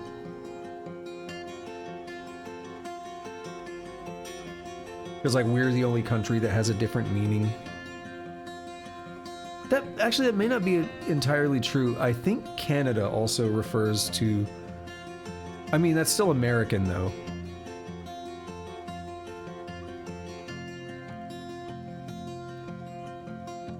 Canada is part of North America, so it's technically American. There's a lot of shared culture between Canada and the United States.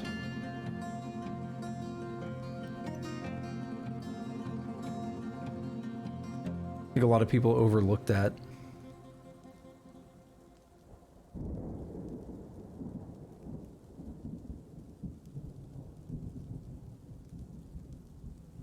Let's see.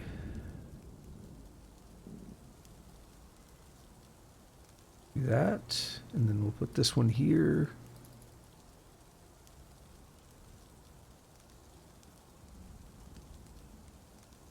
Boom, just like that. And then we can spin them once they are set up, which is kind of weird. I guess you could imagine they're on like a rotating axle or something. I don't know.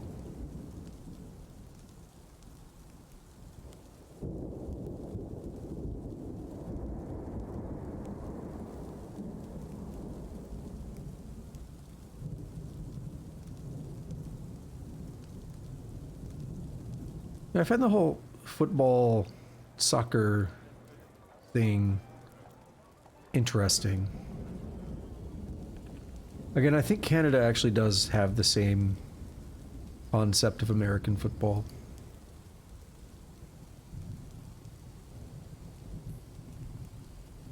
I could be wrong, though.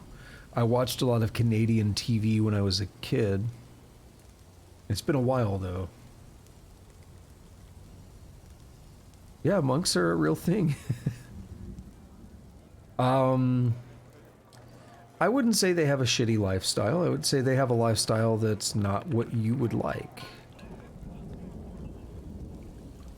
I wouldn't say it's fair to call it shitty. Seems to work out for them.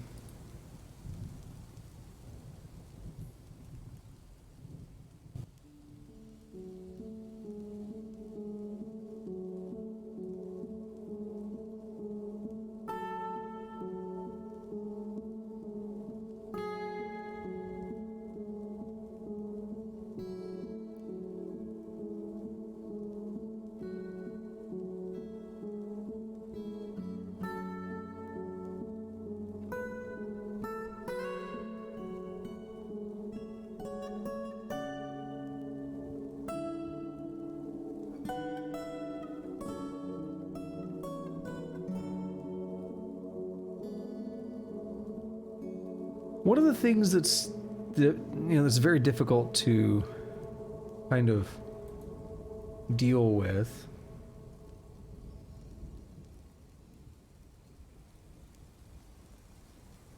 so I'll address what you said. I'm gonna save just because it's been a bit.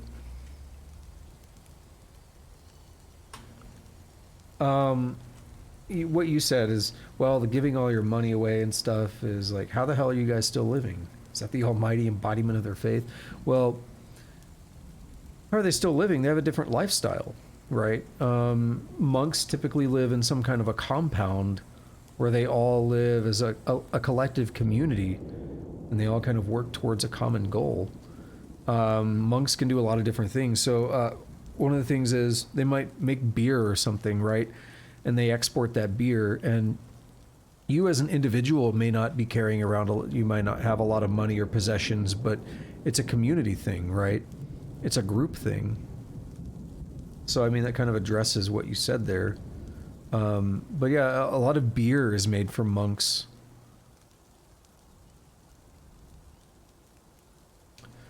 But one of the things about the lifestyle and stuff, that you're going to have a very different lifestyle in terms of your relationship with technology and everything.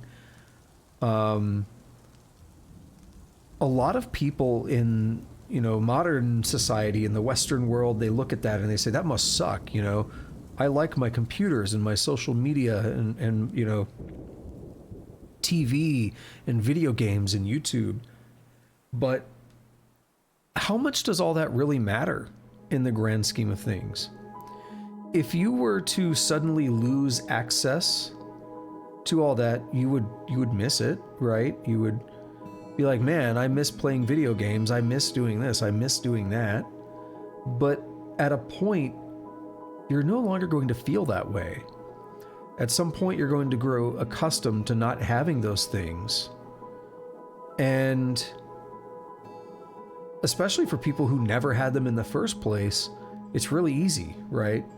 Yeah, exactly. It's like, it's not that bad. At first, you're going to miss having that stuff, though. If you hate them, then why are you here?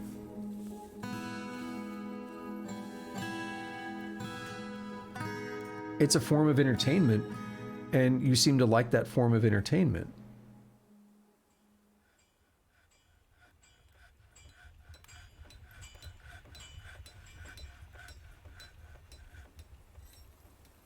In general, though, most people are going to feel like they are missing out on something because there's an adjustment period, right? When technology, when video games, when movies, when TV, computers, phones, when all of that becomes part of your everyday lifestyle, which it is for most people in the West, when all of that becomes part of your everyday lifestyle, it is difficult to just immediately give that up overnight. But at the same time, you'll eventually learn to live without it, and you'll also be living a completely different lifestyle. And I think about it sometimes, and there are people who just don't play video games. And that's so weird to me, right? Because I've played them all of my life. And it's so weird to me that there are people who just don't play video games, even that are my age. And it's like, oh yeah, I don't do that. But it's not like they just live a terrible life, right?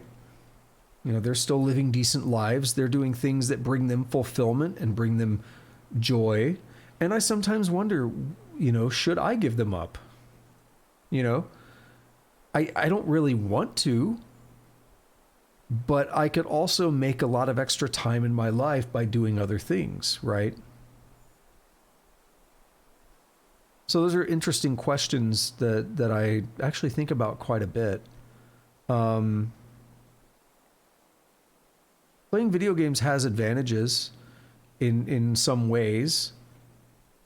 But again, I wonder things like, would it be worth just not playing games? I already have other things I'm interested in doing, but spending more time doing those other things. Because the thing is, generally speaking, a video game doesn't give you anything when you play it. What I mean is, it doesn't provide you anything new. Playing an instrument or building something or whatever, that actually provides you new stuff, right? That's something tangible that you can do. A video game isn't really tangible, but it has untangible, is that the word, intangible? I can't remember. It has benefits that are not tangible. Because you can experience a story that is like emotionally impactful or something, and that might not seem like a big deal, but it kind of is. So you might experience like a really special story or something in a game that actually moves you in some way. And again, that may not seem like a big deal, but it can be.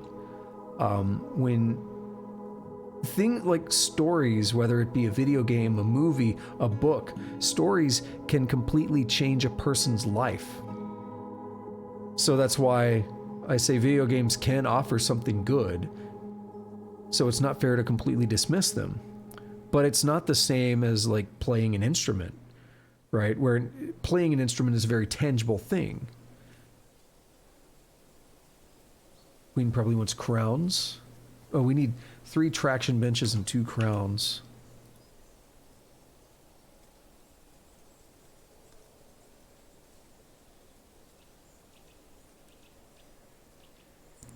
But it's also, there's nothing wrong with entertainment. There's nothing wrong with taking a break from other things and having entertainment. The biggest thing is understanding what you want and how to moderate, I guess. How to moderate everything in your life to an extent where if you say, I want to do 10 different things, one of those is playing video games. Well, you can't let yourself be addicted to video games where you spend all day, every day playing them and not doing the other 9 things that you want to do.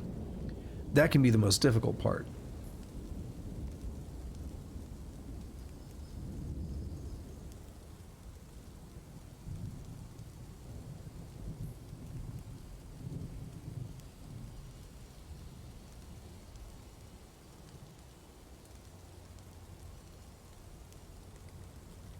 So you mentioned something about going outside. There is something appealing to it for me, but I also hate the outdoors at the same time. So I'm very torn on that. I like outdoors in small bursts. But part of me wonders, like, what if I just changed who I am and actually spent most of my time outdoors or something? Like at some point, would I just grow accustomed to it and start to enjoy it more? I don't know. When I was a kid, I used to play outside a lot. And you talked about when you were, well, I don't know if when you were younger is what I should say, but that's how I interpreted it. You said the friends that you had left and they went inside. So you used to be outside and then they all went inside. And so it drove you inside as well. Playing the good music here. And you would be like, hey, let's go outside. And they're all like, no. I had an experience a little bit similar to that. Mine was, I used to play outside a lot when I was younger. And I also played a lot of video games. I did both. But I did a lot of outdoors stuff around the neighborhood and all that. Oh, this song is so good. Can't get over it. This song is just a boner factory.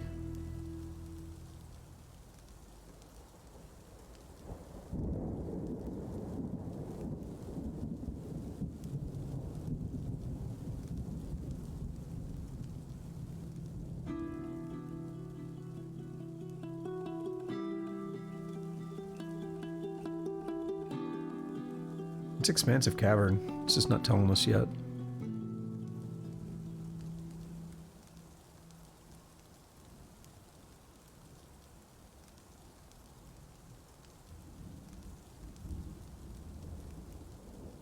Isn't it? I feel like it's cutting out a lot more. It is, okay. Still early on.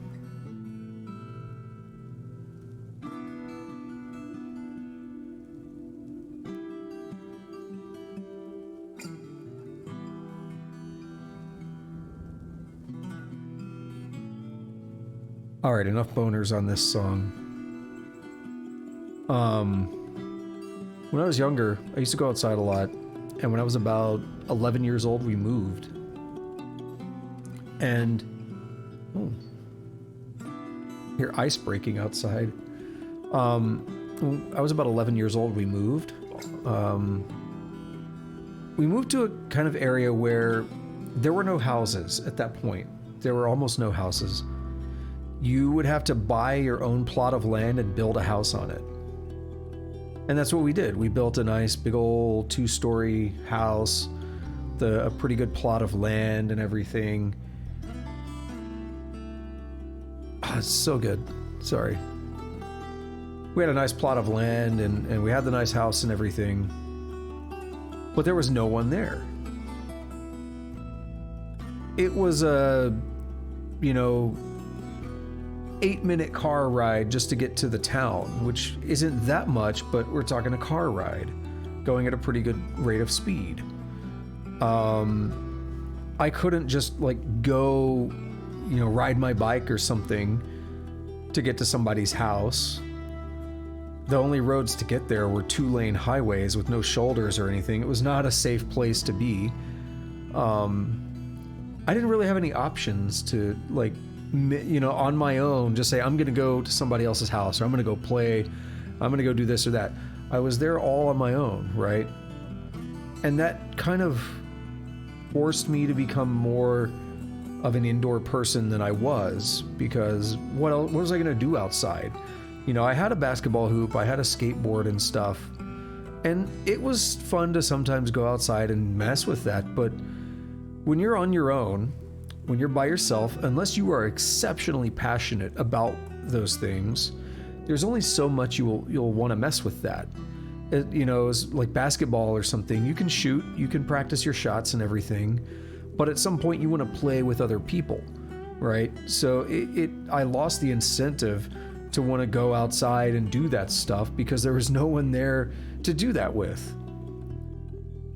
And that kind of changed my perspective on that when I was a child. I don't know if I'd say child at that point, because by then I was like 12 years old. I talked about this earlier. To me, like, child is a weird word. I feel like it's not a good classification for a lot of people that it's used for. Like, I definitely wouldn't call like a teenager a child, because they're a teenager. They might still be a minor, but they're a teenager. To me, when I say child, I think of someone that's like 10 or under.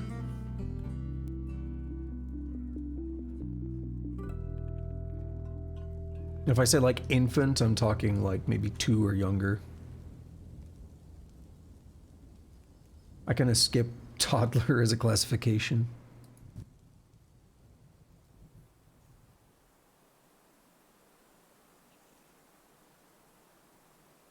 Yeah, as someone, those are formative years.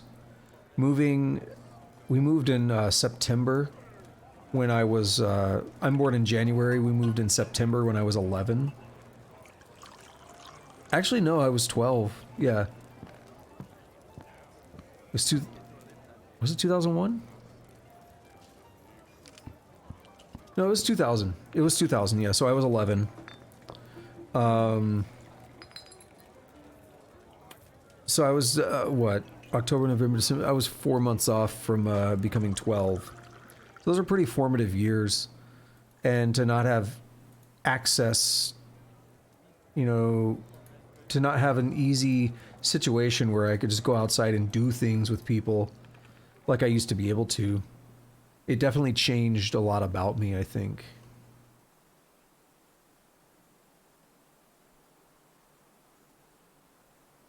Because I've thought about this before. Thought about it a lot before, and I've wondered how I feel about that. If I feel, I don't know if resentful is the word, but kind of unhappy about that period of my life. I'm not saying I do, but I'm saying I wonder if I do. And I don't necessarily like saying that. Like, I don't want it to seem like I'm, mad or resentful of my parents. They were doing what they felt was right at the time and whatever. Like, I'm not trying to be mad at them. But I just wonder if that's something that I feel like was good or bad for my life because of how that shaped my development, I guess. It's things to think about, right?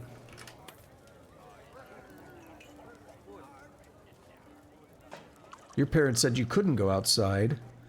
You were like 10, you finally allowed outside. You only went to your grandparents. The reason why you saw them was your parents. Oh, okay. When you were like 13, everyone was inside playing games. You had no other choice. That's what I was just saying, yeah. What's one person supposed to do outside? That's how I kind of felt, you know.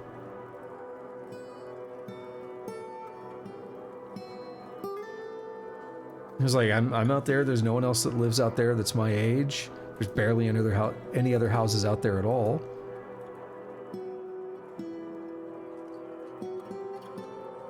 It's a weird situation, you know.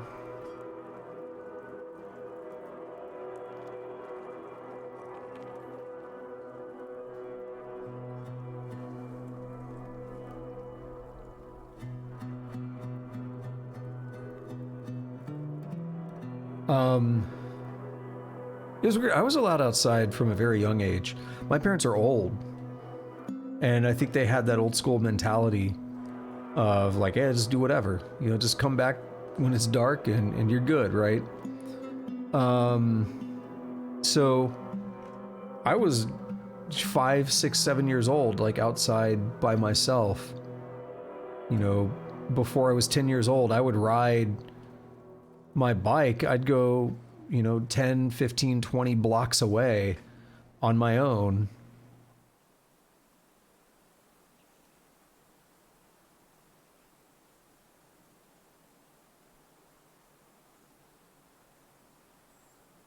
And it was never an issue. Again, I think they had that old school mentality. And that's how it was back in the day, you know. It's like, hey, just come back before dark or whatever, and that's it. We're not really going to say anything else.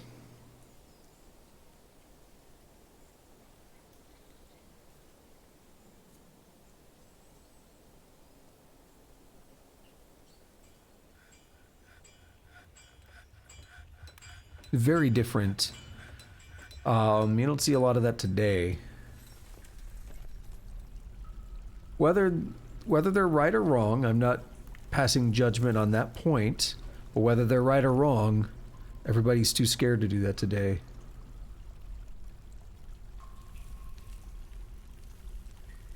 That's the thing. You can't make statements without someone being like, no, but there's a reason. It's like, I know, that's fine. I'm not saying they're right or wrong. I'm just saying people are too afraid to do that today. People are too afraid that, you know, their child's going to be kidnapped or whatever.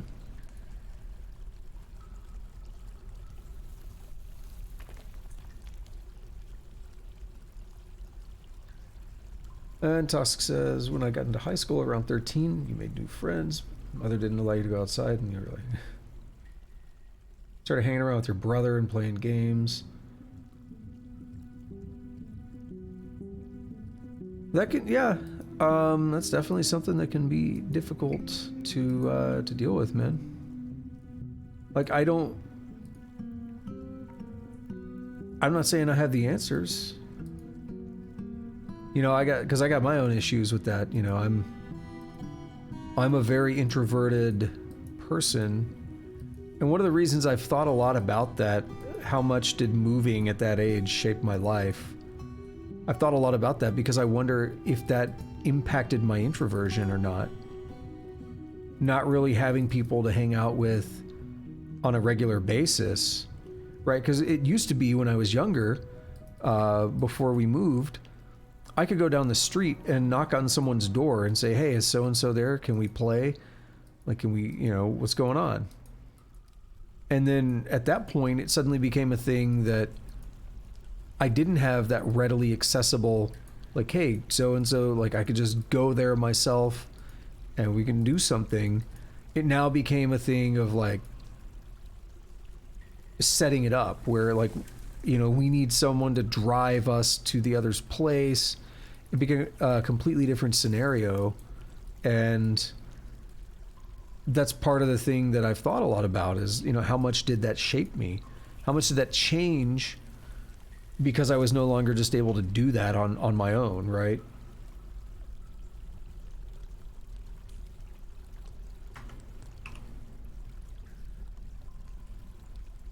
I have a lot of like social anxiety and stuff. I always feel very socially awkward or whatever, so that's something I think a lot about. It doesn't make it easy. You know, I have a hard time going into like social situations So kind of what you're talking, some of the stuff you're talking about there, it's like I completely get it.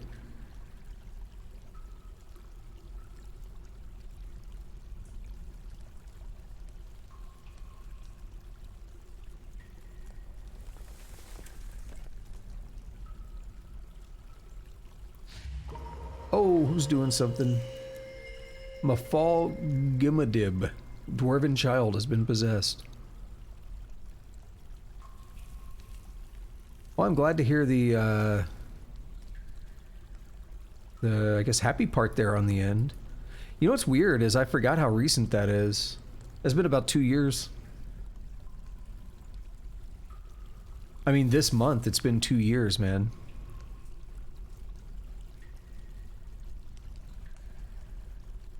Go ahead and hit that followage. You know you want to. You know you want to see it. Yep, I knew you were gonna do it.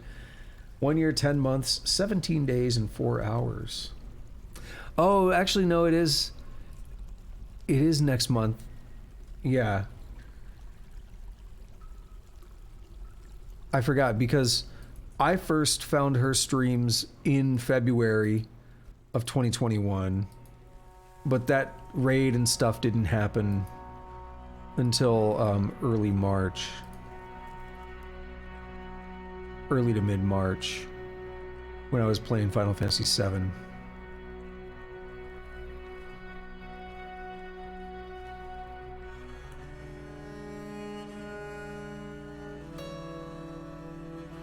Just having fun digging up all the jet. We're chilling today. We in chill mode here. We ain't doing much. We had a false alarm with the Forgotten Beast, and like nothing else has happened.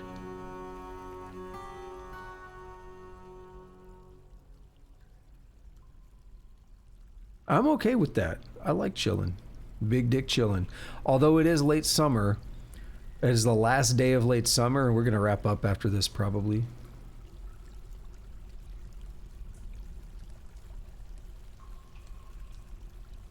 Once the save happens.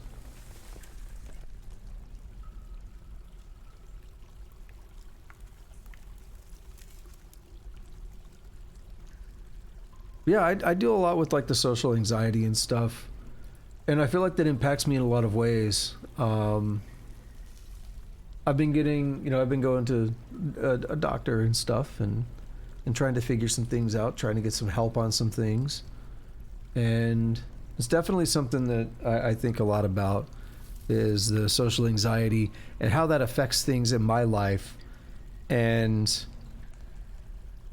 how it could negatively affect things is what I'm really trying to say.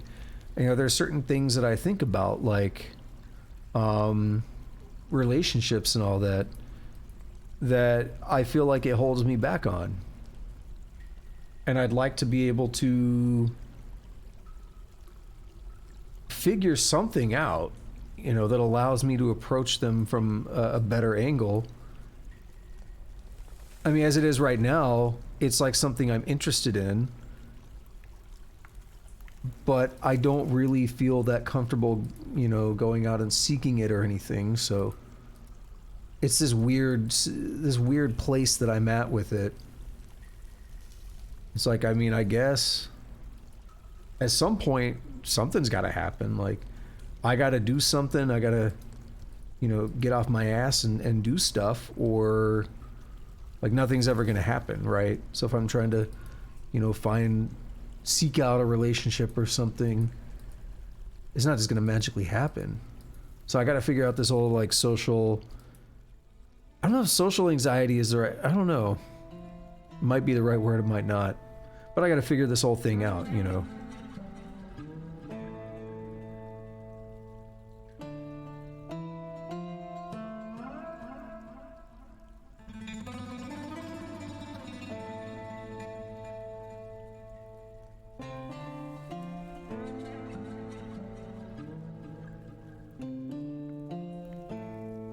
Well,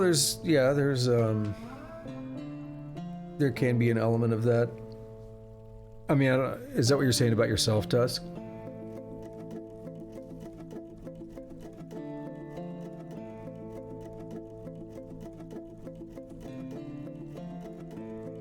I don't know that I would say that I stutter.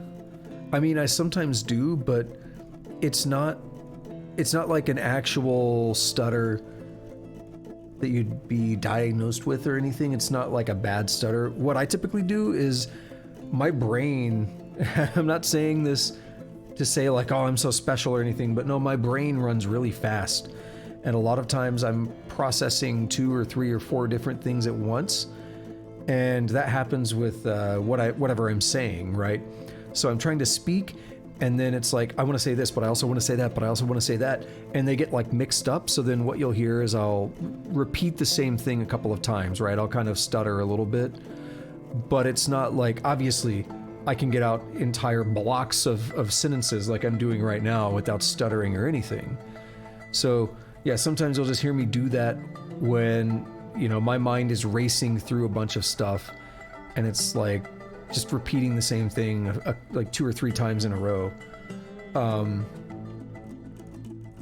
So that, I mean, I get that, but that's not really something that I deal with in a social sense. I mean, it's something that just kind of happens regardless. It's not necessarily tied to social anxiety or anything.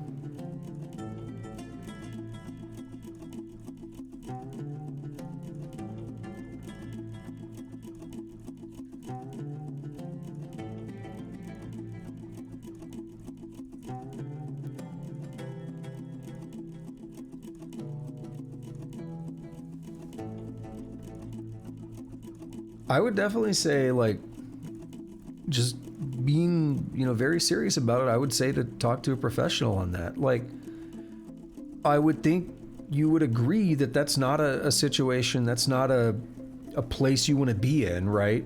You don't want to be feeling that way of what you're describing there. So I would say, you know, talk to somebody who is a professional who can help you with it. Because it can only improve your life, right? These are things that are bothering you.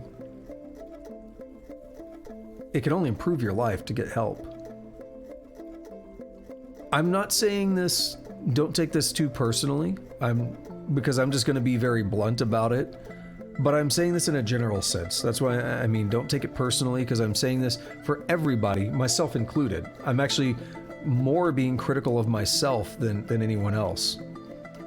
But it can apply there as well. But I don't know how much of this applies on the part where I'm going to say it's going to sound really harsh. But just in general, because this is something that I've done to myself, I have said, you know, there is a problem here. I don't like this thing about me. I should get help. I'm not going to. Or I don't want to. I'm too lazy to do that. Or I'll do it later, right? It's very easy to keep pushing something to the side and saying that you'll do it later. And almost then using the problem as an excuse to say, well, I have this problem or this thing's bothering me, and that's because of that I can't do X, Y, or Z. And it's like, but you've had plenty of chances to get help. What I should have been doing is, I just started a few weeks ago getting help, and I should have done it years ago. But then it's like, I'm always complaining, I'm always bitching about things that are bothering me in my life, and then I'm not doing anything to fix it, right? And that's what's so difficult. It can take a lot of effort to make that first step, but once you do, you really can only improve from there.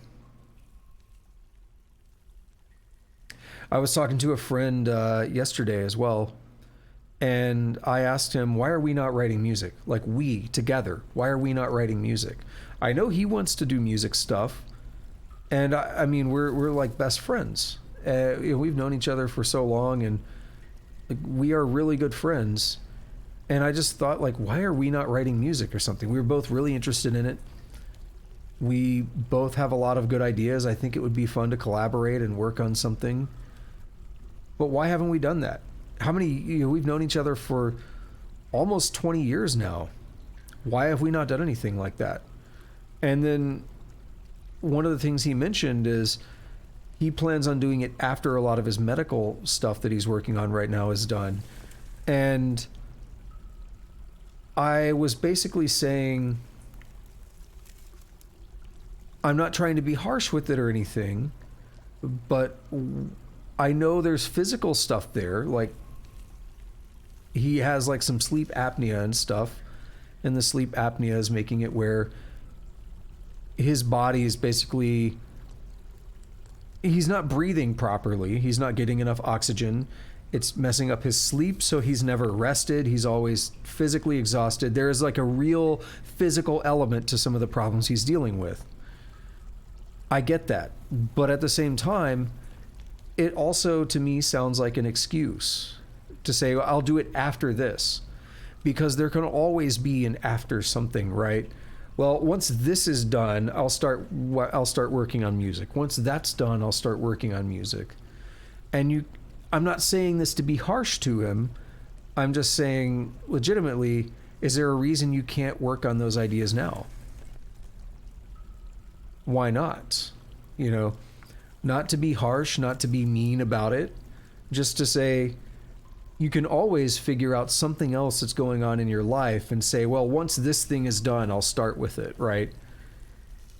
And that's kind of been me with getting help is, well, I'll do it eventually, but right now, not now. Now is not the right time.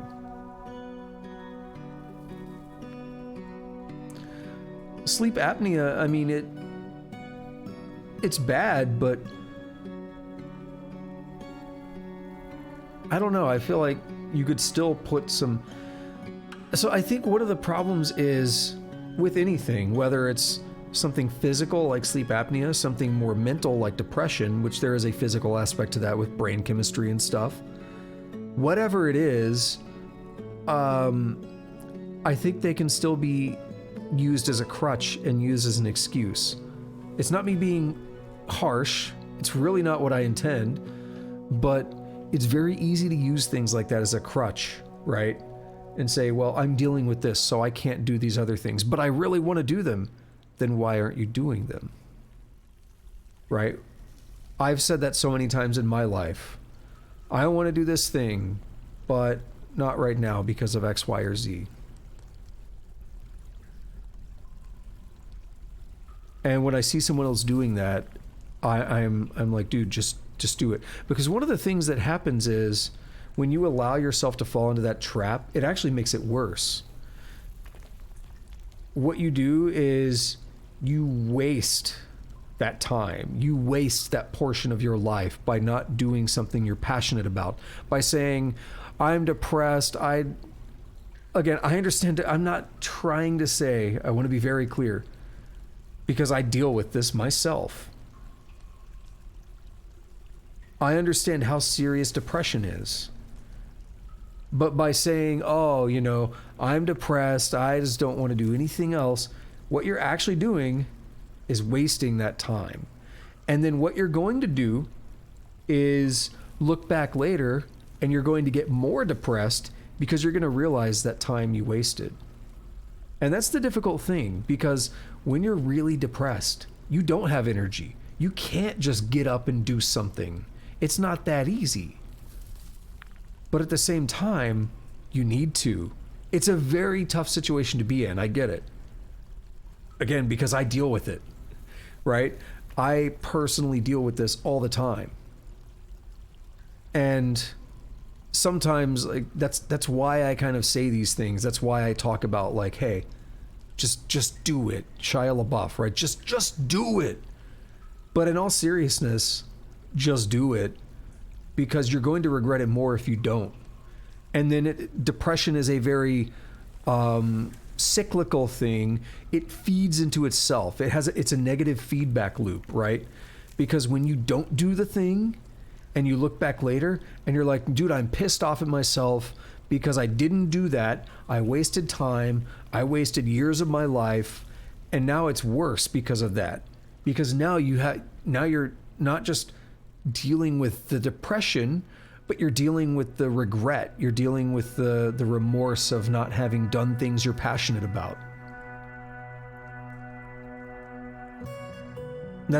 It's so difficult though.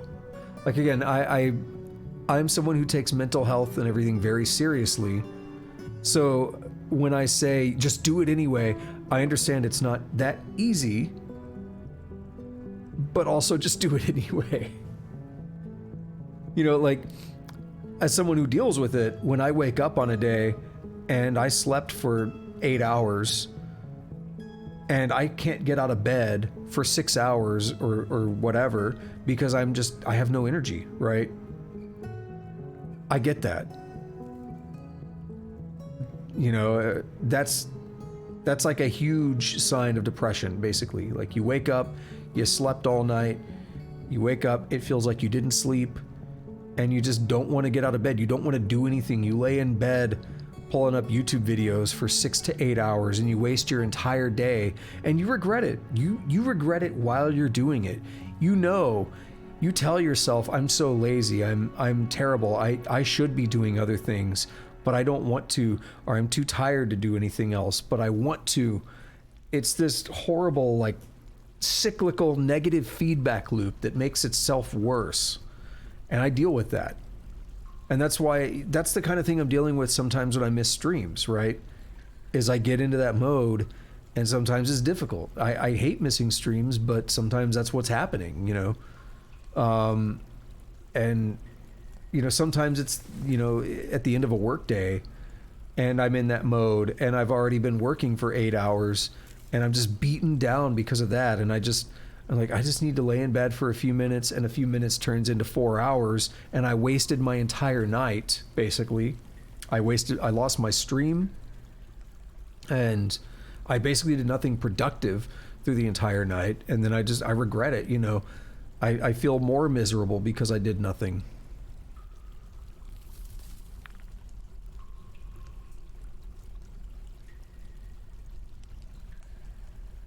All right, we've been on the screen for a bit. We've been big dick chilling today. We've been talking about serious stuff. I think it's time to bounce. There's another shorter session here.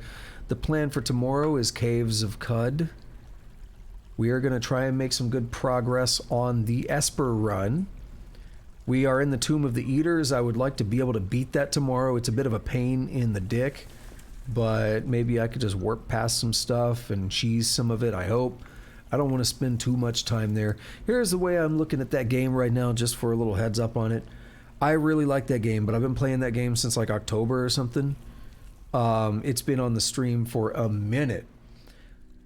And I've been thinking about it. We beat the game, and then we had like a regular mutant run that was a mixture of physical and mental mutations.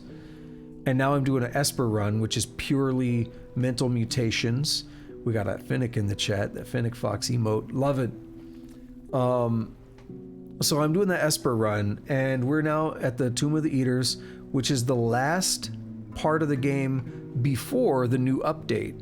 So now we have a new update, so there's going to be some extra stuff. And what that means is probably, even if I beat the Tomb of the Eaters, I would imagine at least 2 or 3 more sessions after that to get through the new stuff, because I don't know what the new stuff holds in store for me. I don't know how long it's going to be or anything, so that's going to be a whole discovery process, and we'll see where it goes. And when we beat the game as the Esper, again, that might be like 2 weeks, that might be next week, you know, if it goes smoothly. It might be longer than that. I wanted to also do a Truekin run. I don't know if I want to do that anymore. I want to mess around with the Truekin, but I don't know if I have it in me to do a whole run. Because I started this Esper run, it's been going for a while already. It took me like 3 sessions to get through Bethesda Susa because I was just really struggling. And only playing it twice a week, it could be another couple of months. It could be 2 to 3 months to get through a Truekin run at the rate it's been going. I don't know if I have that in me, but I do want to try one at the same time. Maybe even just mess around with it for a little bit. It's such a different experience. I've never tried it, but I understand it's a very different experience, so I want to try it. But it's also, I'm at that point where I want to be playing some different games on these streams. So it's a tough situation. I got some stuff I want to play that, I mean, I can't play until I beat other stuff, right? I either have to stop Dwarf Fortress, we have to beat all of Metal Gear Solid, which is going to take a while, all the Metal Gear Solid games, or we have to stop Caves of Cud. One of them. And I've been playing Caves of Cud for a hot minute, and once we beat the Moonstair stuff, it might be time to retire that. So we'll see. That's enough of me rambling about that. So thank you to anyone who showed up today. Whether you were lurking or chatting, I really appreciate it. If you're watching this stream right now and you like Dwarf Fortress, you like Caves of Cud, Genshin Impact, Metal Gear Solid, coding, where I do coding streams on here, and Rust, and I'm doing a roguelike tutorial. If you like any of that, hit the follow button. Come hang out. Watch me here on Twitch. I really appreciate it. But you know what else you could do? You could go over to YouTube, Shoggoth Unknown, and these streams go up 2 weeks after they're live here on Twitch. If you're watching this in the future on YouTube, congrats on being in the future. While you're over there, I'd appreciate it if you do all that fun YouTube stuff. Hit that like button, hit that subscribe button, notification bell, leave a comment. I do read and respond to my comments. I really appreciate it. Lastly, if you want, you can also follow me on Twitter. I don't do too much on there, but I tweet when I go live, and occasionally I tweet other things, like earlier today. I would do sinful things for a burger right now. Guess what? I got a burger. But I actually don't do too much else on there, so it's not very spammy, but you can see when I go live. I've had people complain in the past about Twitch notifications being very delayed, so that's another alternative as well. Tusk is saying, YouTube, remember me. YouTube, remember me. Well, we'll go into the intermission for me to do my outro, and they will remember you. You'll be on the screen, man. That's it. I've covered everything. We're going to say save and return to title. Boom. We got the Finnick. There we are. Alrighty. So that is... Oh, I don't have the window capture here. Oh, it's disabled right now. That's right. Doesn't matter, but... Oh, it's not set up right. Never mind. I didn't fix it for this scene. All right, that's it. So until next time, have a good day, have a good night, whatever it is, wherever you're at. Take it easy.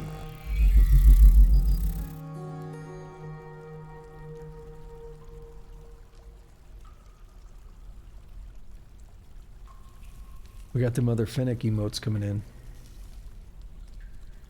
There we go. My hand is broken. All right, take it easy. You did it again. I'll do it one more time. I'll do it one more time. Get ready. And then we're done.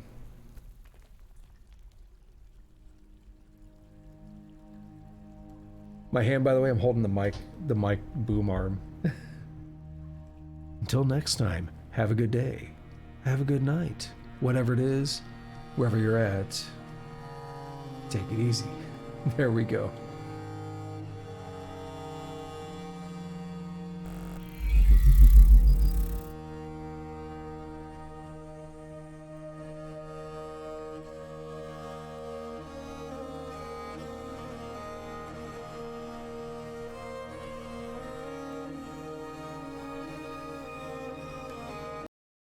Raiden, what's your status? Colonel, I've got Emma Emmerich here.